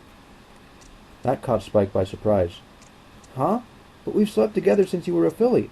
Well, except that time you read the Headless Horse novel. Is that what this is about?" Yes," Twilight replied, forcing a smile. I'm too tired to care right now. Whatever you want. Spike said begrudgingly before hopping onto Twilight's bed and curling into a ball. "Good night, Twilight." Twilight scooted over a little bit so she could feel Spike's back against her own. "Thanks, Spike." With the warmth of a familiar body next to hers, Twilight was able to get to sleep a little more easily. But still, she had a nightmare about ponies rising from the dead, ponies from the past, many of which whose bodies were ravaged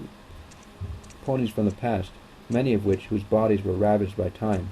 They reached for her, calling out for her. "Why couldn't you save us, Twilight? Why couldn't you have been here earlier?"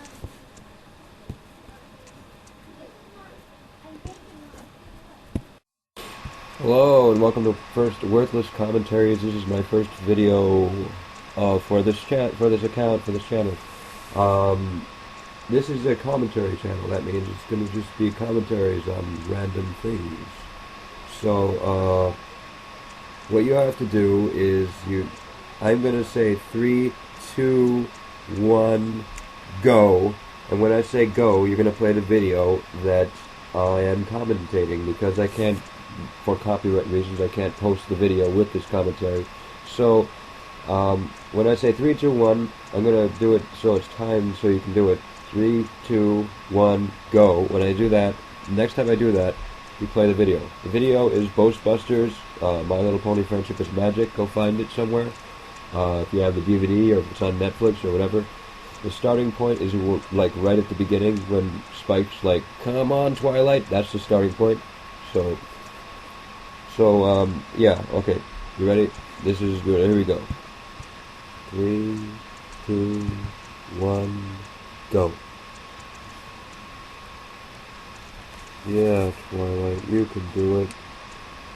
Go show them your horniness with your horn. Because horny's a funny word, right? Isn't it? Yeah. Yeah, that's funny. It'll make a funny commentary. I'm so funny. I could make a whole world laugh to death. Look, Spike is fooling around with his mustache. He has hair. And because dragons don't have hair. You know, that's funny. It's a joke because dragons don't have hair. They have like scales, and dragons, like, that's so funny. I forgot to laugh. Ha ha ha. Funny.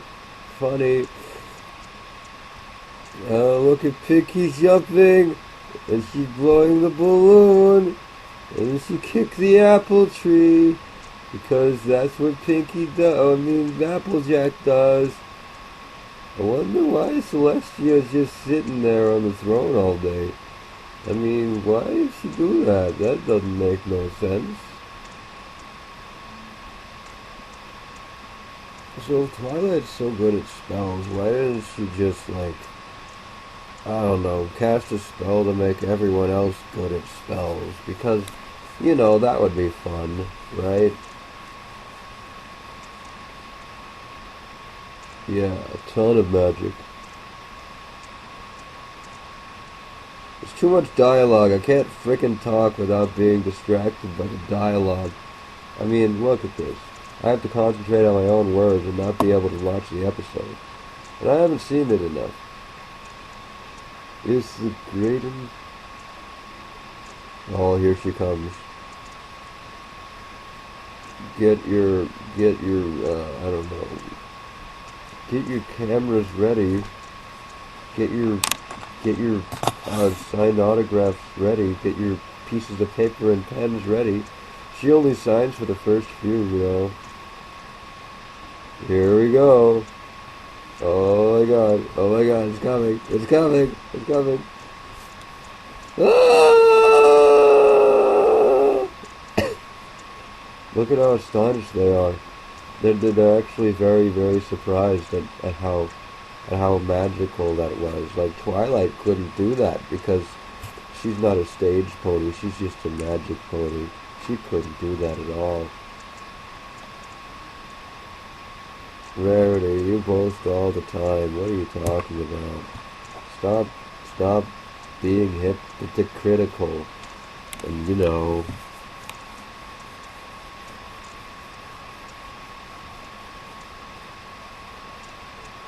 A school filling with fancy new ribbons? Didn't seem very Southy enough for me. You know, the metaphors are supposed to not make sense when people with that accent say them. You know, like Sandy Cheeks, she's a better Southerner than Applejack because she stays true to the actual stereotype of Southern people saying ridiculous metaphors.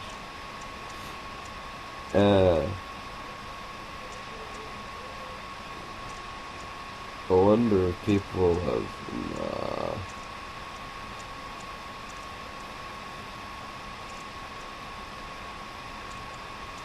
There we go. Oh no. Twilight's conflicted. The boulder is conflicted. This animation's pretty good, man. But I can see like there's steps in it. But I guess that's true with all animation, isn't it? You see like there's like, I'm gonna go from this pose to this pose to this pose. I mean, that doesn't happen in real life. I mean, it kind of happens, but it happens more naturally than that. So, points down for your animation. Points down for your animation. The Great and Powerful Trixie's voice, actually, I've heard people try to imitate it, but they only imitate the tone, and that's not exactly how, because it has like a certain, I don't know, there's a certain rasp and lispishness to it that people don't include when they try to imitate it for some reason. Maybe I'm the only one who hears it, but she sounds like someone from like one of those really annoying people from, or one of those really annoying people from like a Disney film, a Disney high school film or something, like the exact. I can't even think of it, man. I'm so tired. Why am I recording this? It doesn't make no sense. Twilight's begging. Spike's begging. This is the first instance that Spike physically begs in the show, if you didn't know that. Well, I just lagged through my teeth. I'm not sure, but, you know, it could be.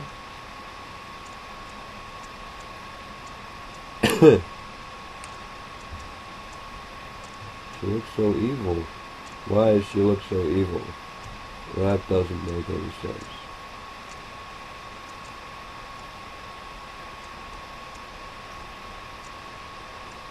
And, like, she just, like, mocks them, kind of, and, like, you know, does something different. I don't know if, like, the crowd appreciates what she does, as far as, people already know that crap. Oh, let's see here. There's a snake in there, and he's crawling up your hair. And the ball in the fetus is a wall in the floor. I don't know what's scared. Something in the belly air. I don't know.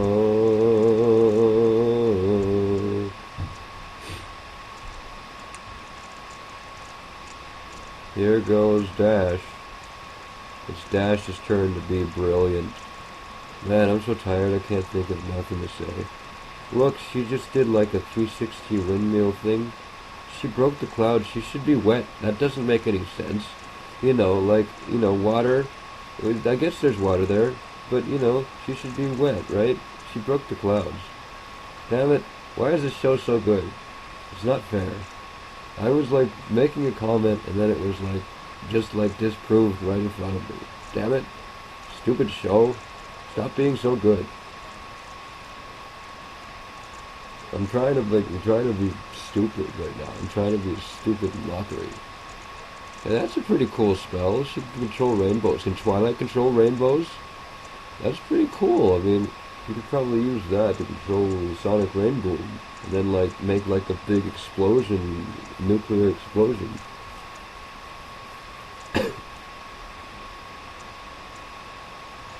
Oh, the crowd is with her. I forgot. I haven't seen this episode in a while.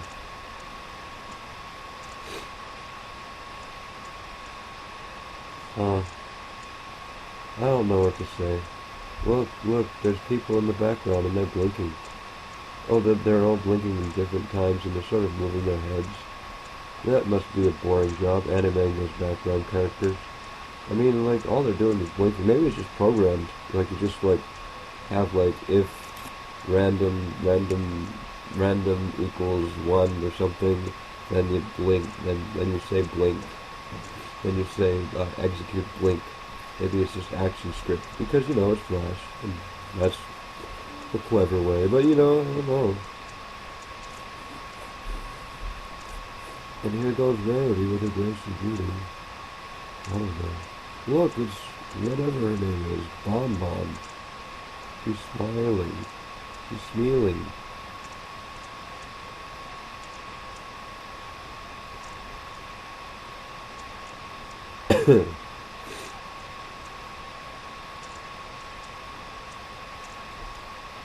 Spike, the only one who tells the truth.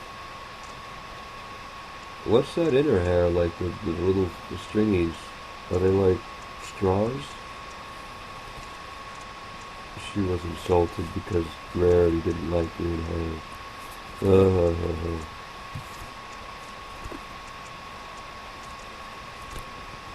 Twilight, you're so humble. You should be given the humbleness exercise. You should just stop. No.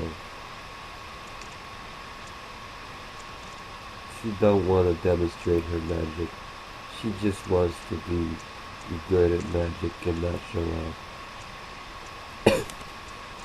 Oh, sorry. I'm like sick. I don't know. There's nothing else to say, really. I mean, look. You could just say that Spike is angry. I could say like the obvious. Look, she's combing her hair. I bet this is gonna be a hairy situation. Ha ha ha ha ha ha ha. Maybe she should choose what story to tell them. Ha ha ha. That's so funny. She's far too exhausted. Oh, what else have we? We're just backing away. I got nothing to say. He can snip stuff.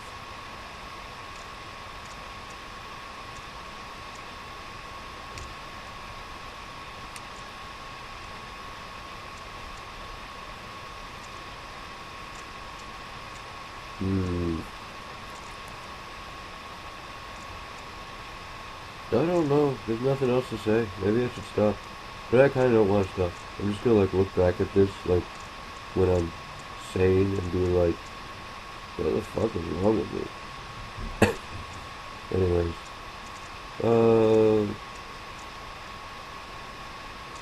Ursa.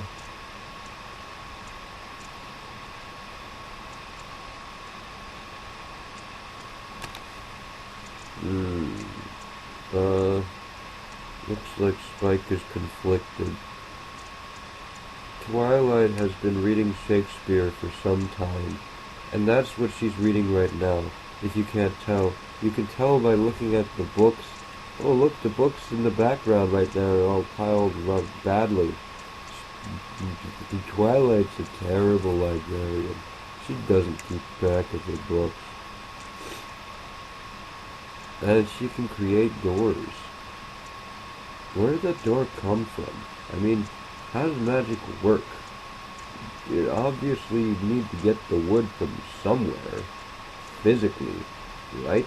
So maybe she stole it from someone and then made that door appear because she's a thief. Twilight's a thief. That's what she is. Ah, they're walking into a cave. Oh, it's the darkness thing. That's pretty fun. The darkness one. I'm gonna use that in my comic book. in my pony comic. I'm gonna use the complete darkness with just eyes. But I'm not gonna tell you what that pony comic book is, so yeah. Look, it's the Ursa Major, which is basically like a blue bear. Wait. It's a blue... Oh wait, it's not. It's an Ursa Minor, that's right. It's got like the blue bear and like... Yeah, it's basically a big blue bear that's shiny and like has stars in it, kind of. Maybe it's made of liquid or something. You know, I don't know. This is boring.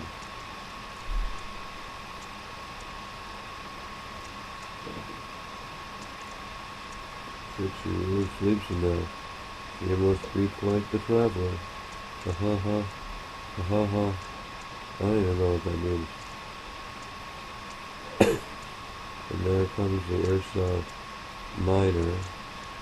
And Trixie panics. Because Trixie doesn't like to be scared by it. And there's Twilight reading her Shakespeare because she doesn't want to.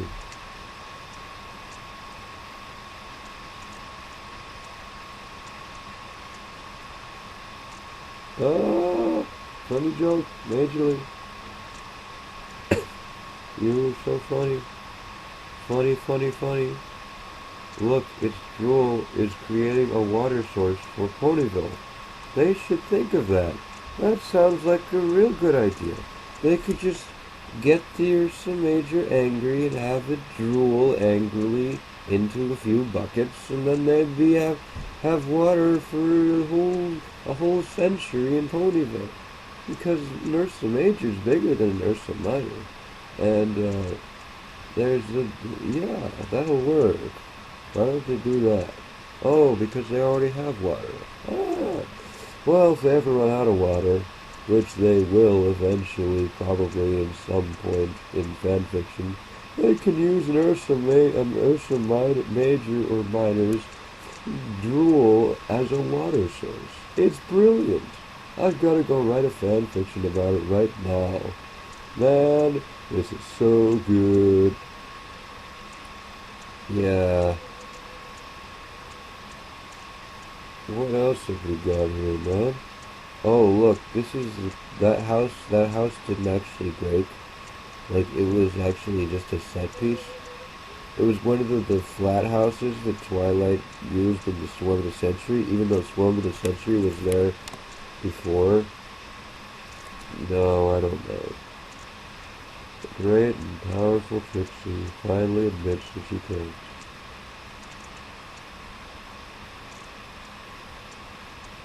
Yeah, there goes Trixie.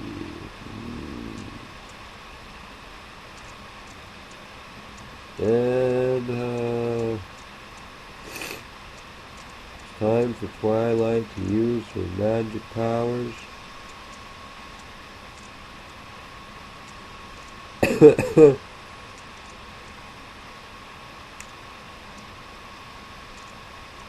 The effort that it takes to cast magic. Such an effort. How did she know that? She knew like a spell to make the things. Well, I guess she reads a lot of books, practices a lot of spells. But when would she ever want to use that? But she is the type of person who would just get something whether she's going to use it or not.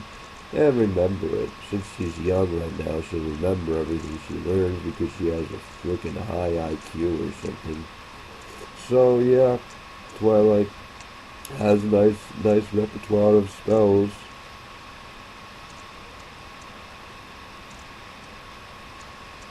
Mm-hmm. Yeah, I don't know. This was pretty funny, right?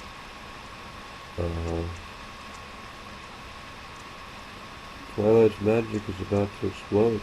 She's about to lose her powers. Now you just float it back. Float it back to... It doesn't take too much time. Float it back into the cave. That's good. That's good, Twilight. You're so good. So good at doing that. Congratulations. She feels ashamed.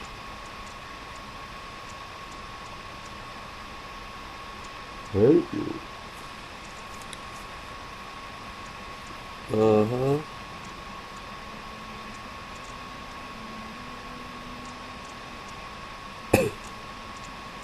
And that's all I can say.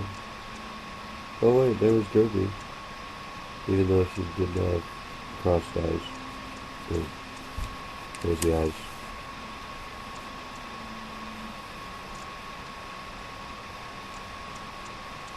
Okay. They're so proud of her that they could like, her pride would like fill up a whole kingdom of goats and then make them explode with fullness. That's how proud they are of Twilight. Yep.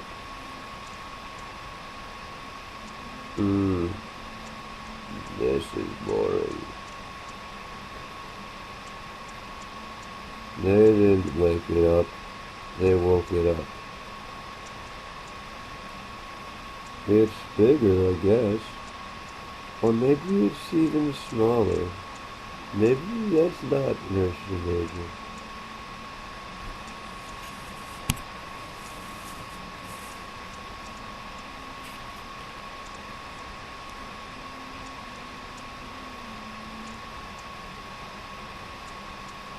She's gone. She hasn't learned the lesson. She never learned the lesson. She just lived a depressing life. At least according to the fan fictions I read.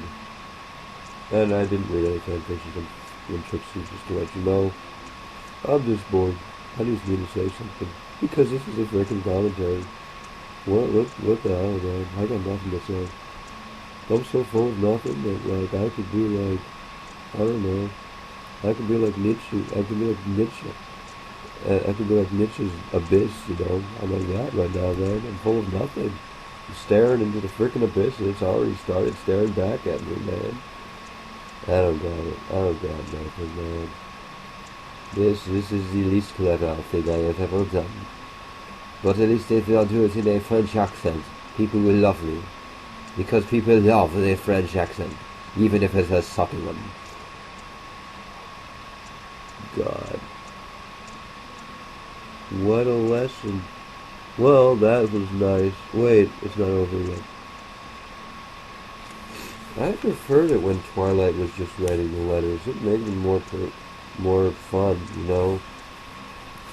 Maybe I'm just being selfish because, you know, the magic of the cartoon hasn't really kept its entire effect. I mean, the first few episodes, I was like, whoa, this is the best thing in the world. But now, like, well, it's okay, it's good, it's quality, but, you know, it's not the best.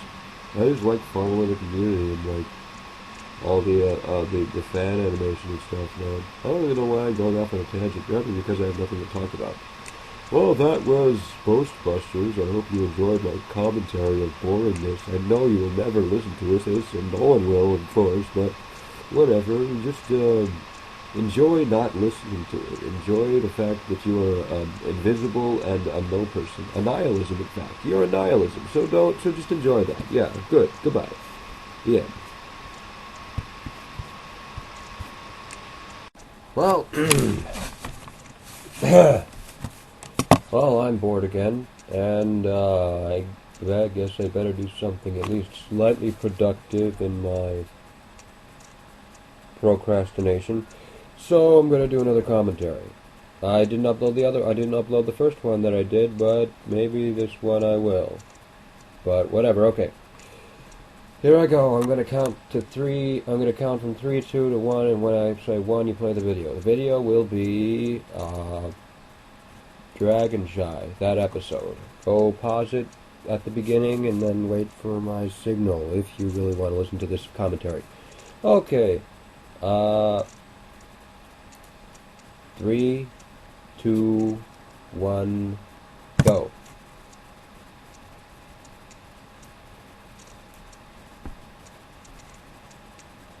She fed him fish.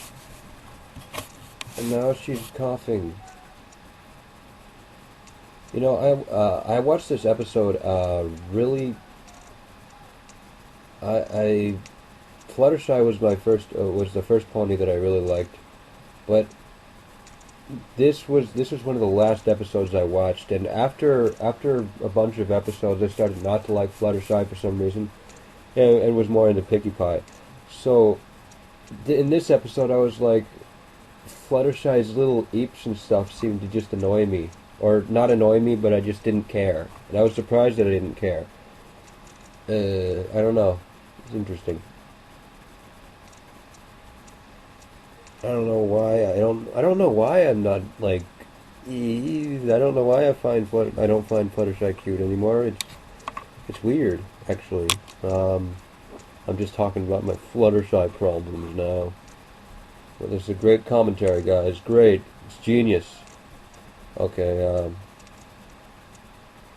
the first intro, I think I still prefer the first intro, the first season intro, because, I don't know, it just has more, it's more grounded, it's more solid, with just the, guitar in the background, and not like the woo and all that weird stuff in it. Let's see here. Oh yeah, and I'm sick. Did I mention that? I'm sick. Okay, good. What?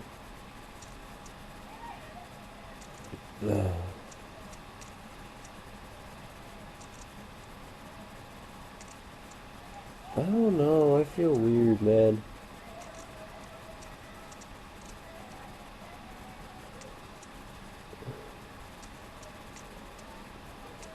Look at the ominous cloud. Oh, I can see the flash effects in there.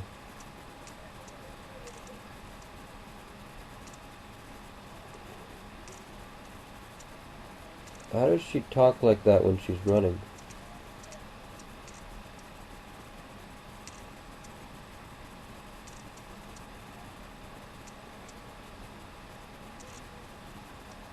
I don't know what to say, man. Just like the previous one, man.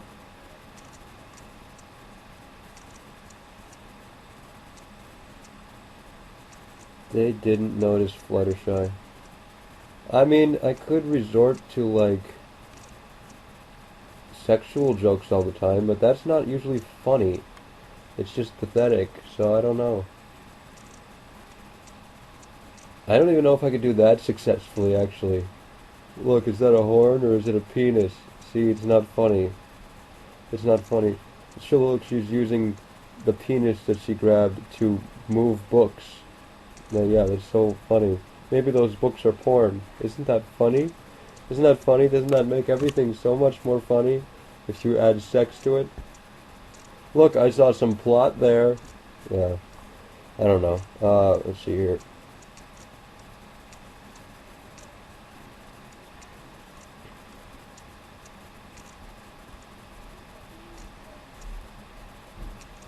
Was she saluting or was she having a headache, Rainbow Dash? I know I sort of said that late, but yeah, was she... It looked like with the afterwards animation she was having a headache. But she might have been saluting. This is the most boring commentary ever. It's a little better than my other one, at least.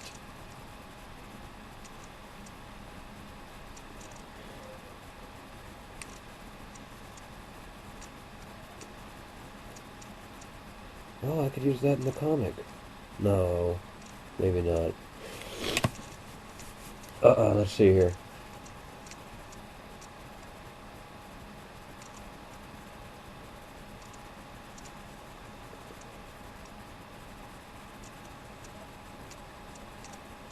I don't think I liked Rarity at this point either. Yeah, it's interesting, huh?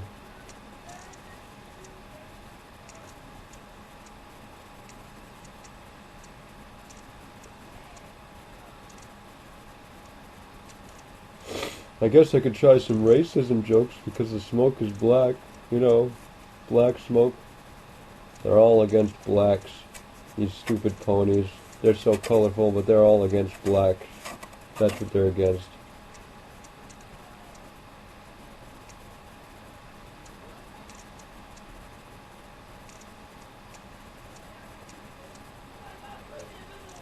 I did like the end of this episode. That's what I liked about it. I don't know. I don't know why I said that now. Man, my thought process doesn't work correctly when I'm making commentaries. Let's see.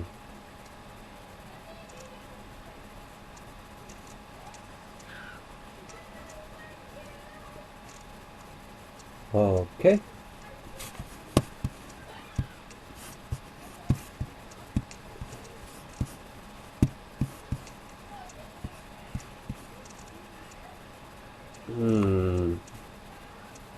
My mood is weird right now, man.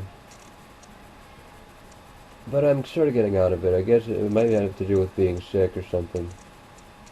But, like, it seems like everything's so fake right now. Like, their emotions are fake right now and that kind of stuff. But I feel like I'm dropping it at the same time. Fluttershy's afraid of her own shadow. Oh. Maybe it's just too much. I think that's just too much. Fluttershy being afraid of her own shadow. I think that just it's too much. It pushes it over the hill, and yeah, I do not find that cute. It's trying too hard. It's like oh,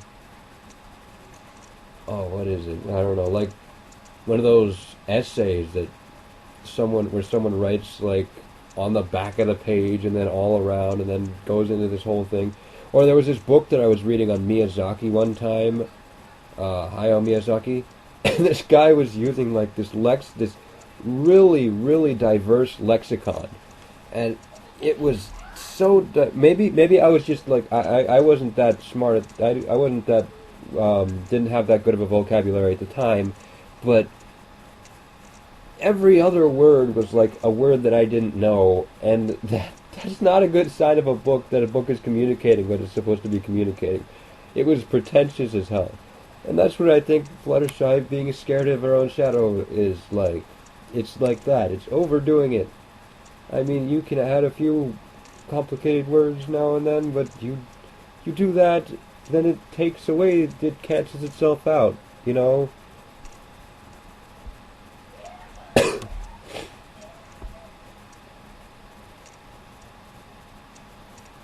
Aww. Looks like Fluttershy's cuteness has returned.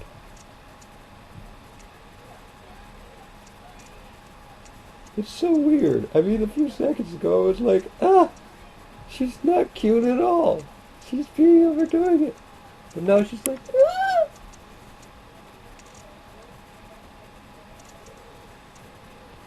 How does that work anyways? I don't know, man.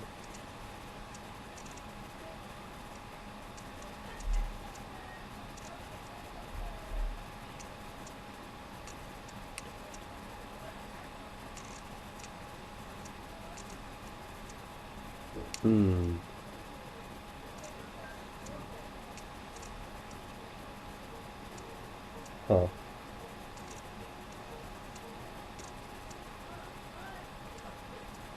I really like this music. It's, and that's the thing.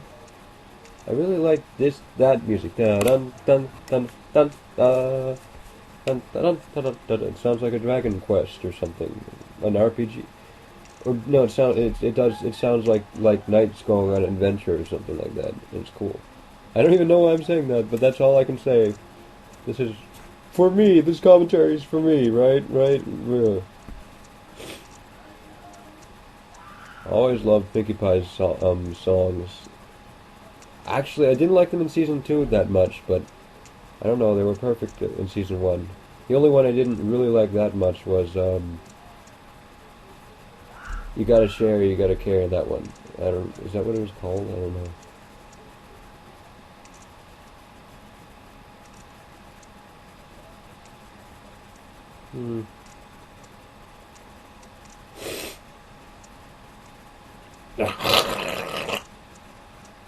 And that would be snot. Got like a lot of snot in my mouth. Who's gonna listen to this? I don't think anyone will.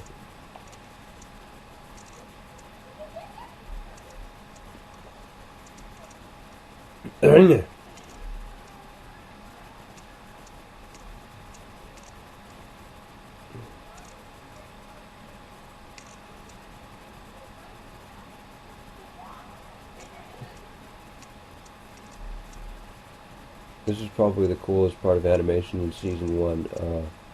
This whole this section with Twilight running. You know the section I'm talking about. It's coming up. It's like really good footage for epic music videos. It's right. That's decent footage, but it's not good. Now I'm talking about whether the footage is good for music videos. This shot. It's so awesome. I wonder how long that took to animate. Man, I don't know what to talk about. But, you know, it doesn't matter. At least I'm talking about something.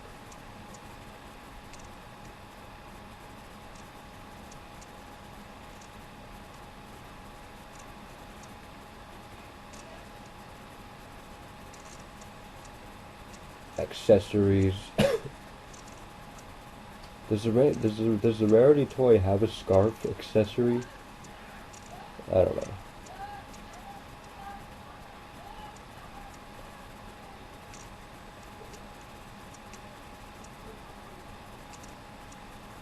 Rainbow Dash was flying awfully slow there. But she was like in a pose for fast flying.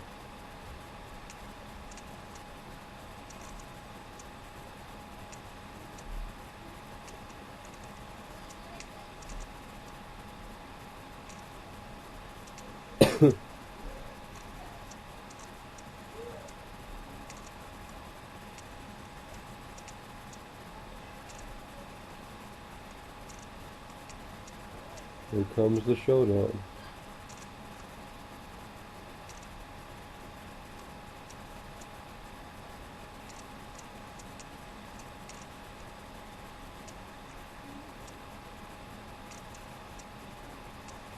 I got nothing to say.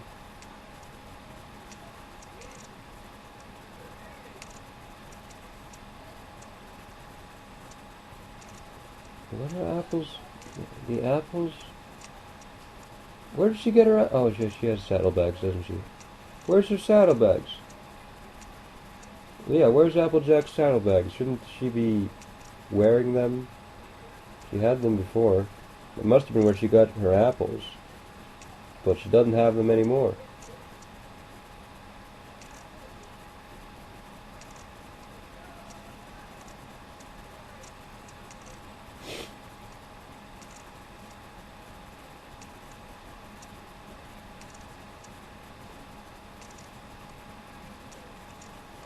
And Pinkie Pie joins in the Pinkie Pie style. Like Frankie.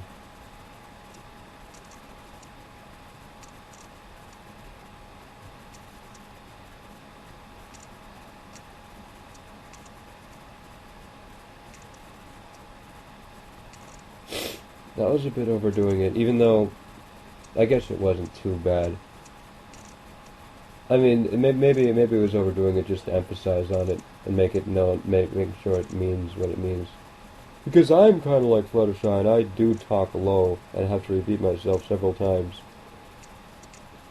And yeah, it usually ends up being 3 times like that. Maybe it does sound like that when I do that. But I guess I had to make it clear enough. I don't know.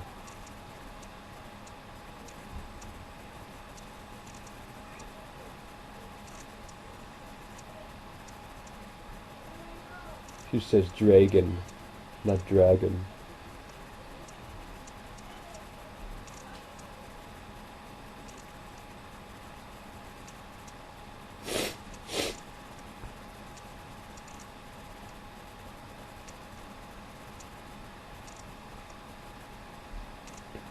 I don't know. What else can I say, man?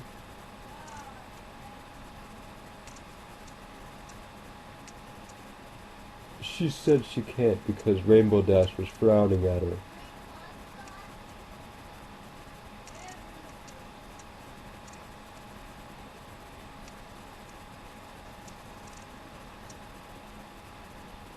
I don't know. No commentary I can give.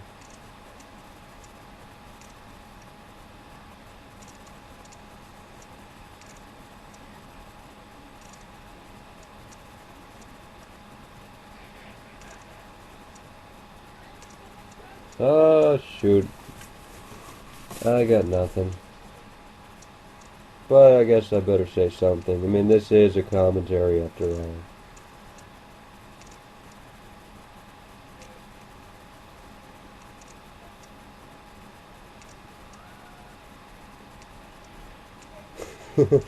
Oh, Pinkie Pie. I don't know. Man, don't listen to this commentary. It's boring as crap.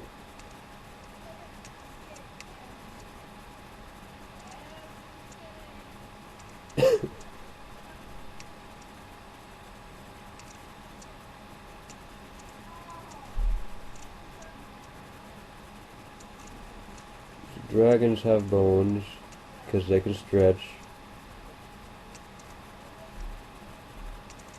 They can choose to blow smoke. I bet they're having a smoking time. Eh, eh.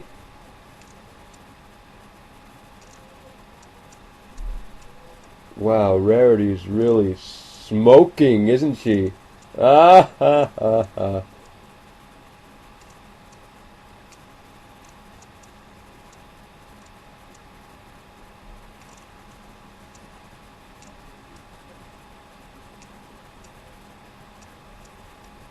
Oh, Rarity.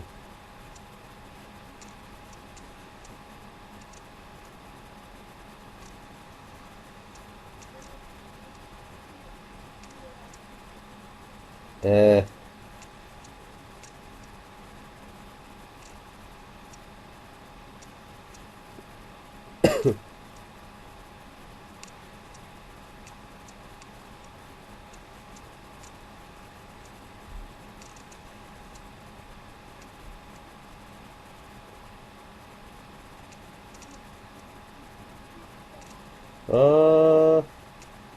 Yeah.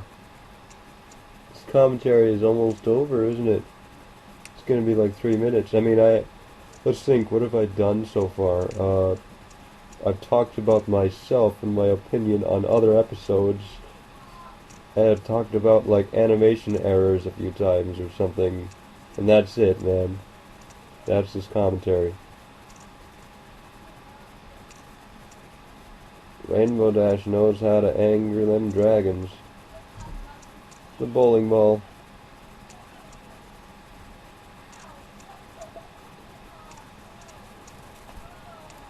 I was still trying to think of a pun.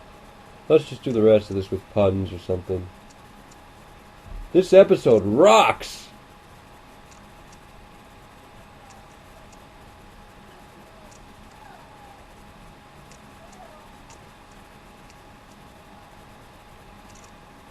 I think that's beyond her rage. Ah ha! He'd better believe it. Ah. I don't know.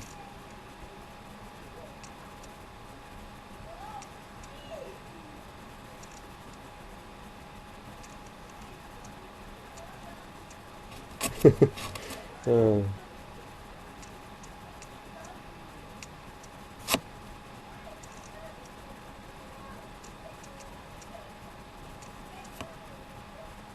Snoring health hazard. I can't even think of puns when I'm on the spot.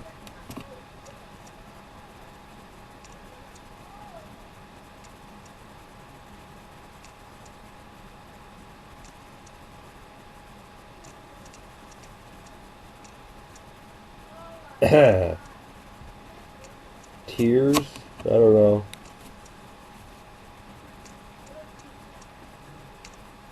I really like the way she flies there. It's really cute. Or it's really, really graceful looking, even though it's not. It just looks graceful. Especially when you're not looking directly at it.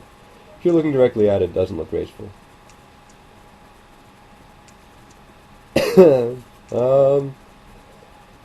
Hey, all those Pegasi were flying in a line. I wonder why.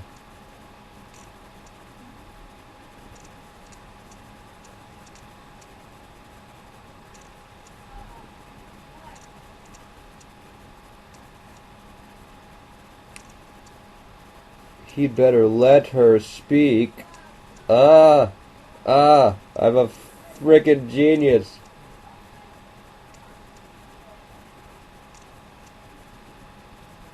Ah, she was winging it there, right? She was winging it there. Uh-huh, uh-huh.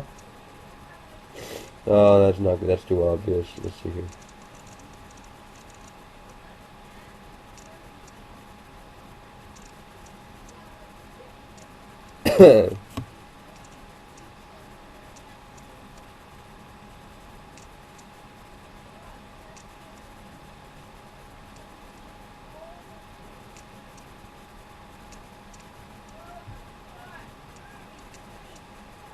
uh...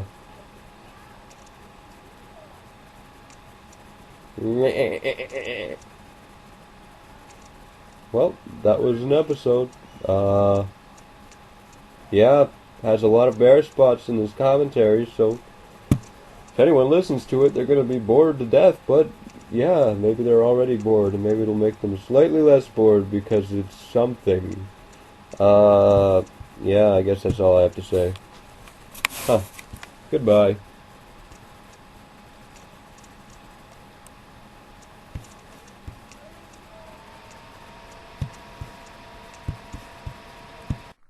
Alright, you all ready? You all ready for this? We're all gonna read Heart of Darkness by Joseph Conrad. Now it's kinda dense in its wording and in its structure. So you all gonna have to pay attention. Or maybe you won't, because it's kind of overly detailed. But we'll see. Chapter 1. The Nelly, a cruising yawl, swung to her anchor without a flutter of sails, and was at rest. The flood had made, the wind was nearly calm, and being bound down the river, the only thing for it was to come and wait for the turn of the tide. The sea reach of the Thames stretched before us like the beginning of an interminable waterway. In the offing, the sea and the sky were welded together without a joint, and in the luminous space the tanned sails of the barges drifting up with the tide seemed to stand still in red clusters of canvas sharply peaked, with gleams of varnished spirits. A haze rested on the low shores that ran out to sea in vanishing flatness. The air was dark above Gravesend, and further back still it seemed condensed into a mournful gloom, brooding motionless over the biggest and the greatest town on earth. The director of companies was our captain and our host. We four affectionately watched his back as he stood in the bows looking to seaward. On the whole river there was nothing that looked half so nautical. He resembled a pilot, which to a seaman is trustworthiness personified. It was difficult to realize his work was not out there in the luminous estuary, but behind him, within the brooding gloom. Between us there was, as I have already said somewhere, the bond of the sea. Besides holding our hearts together through long periods of separation, it had the effect of making us tolerant of each other's yarns, and even convictions. The lawyer, the best of old fellows, had, because of his many years and many virtues, the only cushion on deck, and was lying on the only rug. The accountant had brought out already a box of dominoes, and was toying architecturally with the bones. Marlowe sat cross-legged right aft, leaning against a mizzenmast. What is a mizzenmast? I need to know what these things are. What the hell is a mizzenmast? You look up how it's pronounced. I don't care what it is, because Mizzenmast. It is called mizzenmast. Okay. Leaning against the mizzenmast, he had sunken cheeks, a yellow complexion, a straight back, and an ascetic aspect, and with his arms dropped, the palm of hands outwards resembled an idol. The director, satisfied the anchor had good hold, made his way aft and sat down amongst us. We exchanged a few words lazily. Afterwards there was a silence on board the yacht. For some reason or another we did not begin that game of dominoes. We felt meditative, and fit for nothing but placid staring. The day was ending in a serenity of still and exquisite brilliance. The water shone pacifically. The sky, without a speck, was a benign immensity of unstrained light. The very mist on the Essex marshes was like a gauzy and radiant fabric, hung from the wooded rises inland, and draping the lower shores in diaphanous folds. Only the gloom to the west, brooding over the upper reaches, became more somber every minute, as if angered by the approach of the sun. And at last, in its curved and imperceptible fall, the sun sank low, and from the glowing white changed to a dull red without rays and without heat, as if about to go out suddenly, stricken to death by the touch of that gloom brooding over a crowd of men. Forthwith a change came over the waters, and the serenity became less brilliant, but more profound. The old river in its broad reach rested unruffled at the decline of day, after ages of good service done to the race that peopled its ranks. Spread out in the tranquil dignity, a waterway leading to the uttermost ends of the earth. We looked at the venerable stream, not in a vivid flush of a sort of day that comes and departs forever, but in the august light of abiding memories. And indeed, nothing is easier for a man who has, as the phrase goes, followed the sea with reverence and affection, than to evoke the great spirit of the past upon the lower reaches of the Thames. The tidal current runs to and fro in its unceasing service, crowded with memories of men and ships it had borne to the rest of home, or to the battles of the sea. It had known and served all men of whom the nation is proud, from Sir Francis Drake to Sir John Franklin, knights all, titled and untitled, the great knights errant of the sea. It had borne all the ships whose names are like jewels flashing in the night of time, from the Golden Hind returning with her round flanks full of treasure, to be visited by the Queen's Highness, and thus pass out the gigantic tale, to the Erebus and Terror, bound on other conquests, and that never returned. It had known the ships and the men. They had sailed from Deptford, from Greenwich, from the Erith, the adventurers and the settlers, king's ships and the ships of men on change, captains, admirals, the dark interlopers of the Eastern trade, and the commissioned generals of the East India fleets, hunters for gold or pursuers of fame. They had all gone out on that stream, bearing the sword, and often the torch, messengers of the might within the land, bearers of the spark from the sacred fire. What greatness had not flowed on the ebb of that river into the mystery of an unknown earth? The dreams of men, the seed of commonwealths, the germs of empires. The sun set, the dusk fell on the stream, and lights began to appear on the shore. The Chapman lighthouse, a three-legged thing erect on a mud flat, shone strongly. Lights of ships moved in the fairway, a great stir of lights going up and going down. And further west, on the upper reaches, the place of the monstrous town was still marked ominously on the sky, a brooding gloom in sunshine, a lurid glare under the stars. "And this also," said Marlowe suddenly, "has been one of the dark places of the earth." He was the only man of us who still followed the sea. The worst that could be said of him was that he did not represent his class. He was a seaman, but he was a wanderer too, while most seamen lead, if one may so express it, a sedentary life. Their minds are of the stay-at-home order, and their home is always with them, the ship, and so is their country, the sea. One ship is very much like the other, and the sea is always the same. In the immutability of their surroundings, the foreign shores, the foreign faces, the changing immensity of life, glide past, veiled not by a sense of mystery, but by a slightly disdainful ignorance. For there is nothing mysterious to a seaman unless it be the sea itself, which is the mistress of his existence, and as inscrutable as destiny.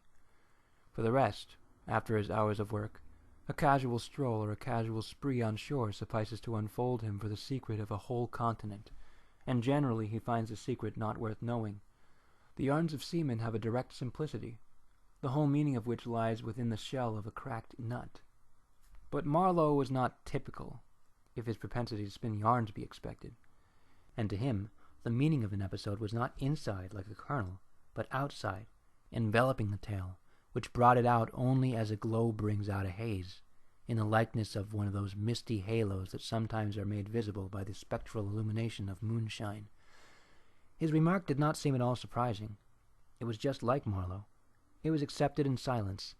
No one took the trouble to grunt even, and presently he said, very slow, "I was thinking of old times, when the Romans first came here, 1900 years ago, the other day. Light came out of this river since. You say nights? Yes, but it's like a running maze on the plain, like a flash of lightning on the clouds. We live in the flicker. May it last as long as the old earth keeps rolling. But darkness was here yesterday. Imagine the feelings of commander of a fine, what do you call them? Tire me in the Mediterranean, ordered suddenly to the north, run overland across the Gauls in a hurry, put in charge of one of those crafts of the legionaries. A wonderful lot of handy men they must have been, too. Used to build, apparently, by the hundred. In a month or two, if we may believe what we read. Imagine him here, the very end of the world, the sea color of lead, the sky color of smoke. A kind of ship about as rigged as concertina. And going up this river with stores or orders or what you like. Sandbags, marshes, forests, savages, precious little to eat, fit for a civilized man. Nothing but Thames water to drink. No Falernian wine here. No going ashore. Here and there a military camp lost in a wilderness, like a needle in a bundle of hay. Cold, fog, tempests, disease, exile, and death.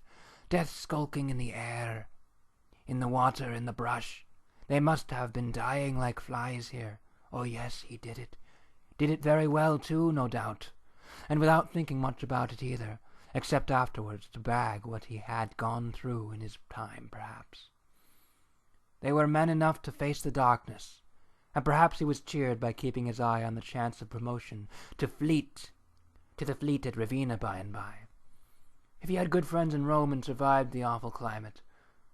Or think of a decent young citizen in a toga, perhaps too much dice, you know, coming out of here in the train of some prefect or tax gatherer or trader even, to mend his fortunes, land in a swamp, march through the woods, and some inland post feel the utter savagery had closed round him. All that mysterious life of wilderness that stirs in the forest, in the jungles, in the hearts of wild men. There's no irritation either in such mysteries. He has to live in the midst of the incomprehensible, which is also detestable. And it has a fascination that goes to work upon him. The fascination of the abomination, you know. Imagine the growing regrets, the longing to escape, the powerless disgust, the surrender, the hate. He paused. Mind, he began again, lifting one arm from the elbow, the palm of the hand outward, so that with his legs folded before him he had a pose of Buddha preaching in European clothes and without a lotus flower. Mind! None of us would feel exactly like this. What saves us is efficiency. The devotion to efficiency. But these chaps were not much account, really. They were no colonists, their administration merely a squeeze and nothing more, I suspect. They were conquerors, and for that you want only brute force, nothing to boast of when you have it, since your strength isn't just an accident arising from the weakness of others. They grabbed what they could get for the sake of what was to be got, and it was just robbery with violence, aggravated murder on a great scale, and men going at it blind, as is very proper for those who tackle in darkness, as is very proper for those who tackle a darkness. The conquest of the earth, which mostly means to taking it away from those who have a different complexion or slightly flatter noses than ourselves, is not a pretty thing when you look at it in the mouth. It's not a pretty thing when you look into it too much. What redeems it is the idea only, the idea at the back of it, not a sentimental pretense, but an idea, and an unselfish belief in the idea, something you can set up and bow down before and offer sacrifice to. He broke off. Flames glided into the river. Small green flames, red flames, white flames, pursuing, overtaking, joining, crossing each other, then separating, slowly or hastily. The traffic of the great city went on in the deepening night upon the sleepless river. We looked on, waiting patiently. There was nothing else to do till the end of the flood. But it was only after a long silence when he said in a hesitating voice, "I suppose you fellows remember I did once turn freshwater sailor for a bit. I suppose you fellows remember I did once turn freshwater sailor for a bit." That we knew. That we knew we were fated, before the ebb began to run, to hear about one of Marlowe's inconclusive experiences. "I don't want to bother you much with what happened to me personally," he began, showing in his remark the weakness of many tellers of tales who seem so often unaware of what their audience would best like to hear. "Yet to understand the effect of it upon me, you ought to know how I got out there, and what I saw, how I went up that river to the place where I first met the poor chap. It was the furthest point of navigation, and the culminating point of my experience. It seemed somehow to throw a kind of light on everything about me, and into my thoughts. It was somber enough too, and pitiful, not extraordinary in any way. Not very clear either. No, not very clear. And yet it seemed to throw a kind of light. I had then, as you remember, just returned to London after a lot of Indian Ocean, Pacific, China seas. A regular dose of the East. 6 years or so, and I was loafing about, hindering you fellows in your work and invading your homes.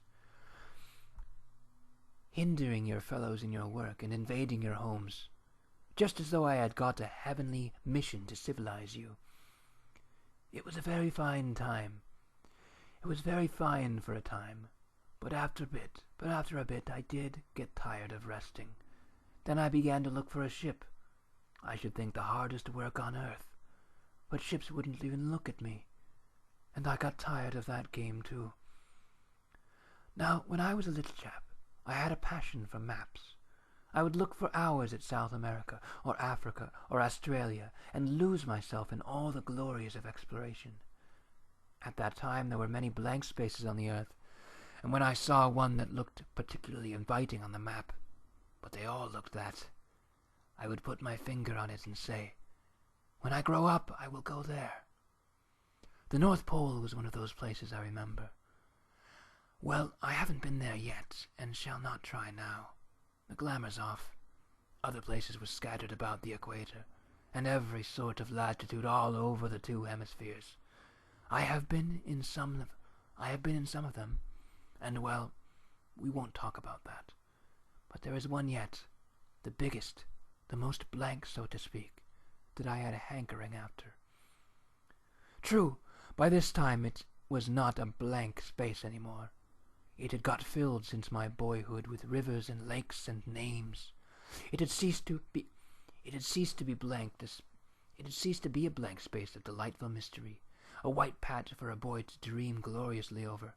It had become a place of darkness. But there was in it one river especially, a mighty big river that you could see on the map, resembling an immense snake uncoiled, with its head in the sea, its body at rest, curving far over a vast country, and its tail lost in the depths of the land. And as I looked at the map of it in a shop window, it fascinated me as a snake would a bird, a silly little bird. Then I remembered there was a big concern, a company for trade on that river. Dash it all, I thought to myself.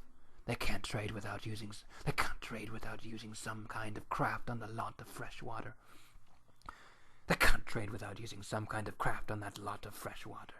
Steamboats. Why shouldn't I try to get charge of one? I went along Fleet Street, but I could not shake off the idea. The snake had charmed me. You understand, it was a continental concern, that trading society. But I have a lot of relations living on the continent, because it's cheap and not so nasty as it looks, they say.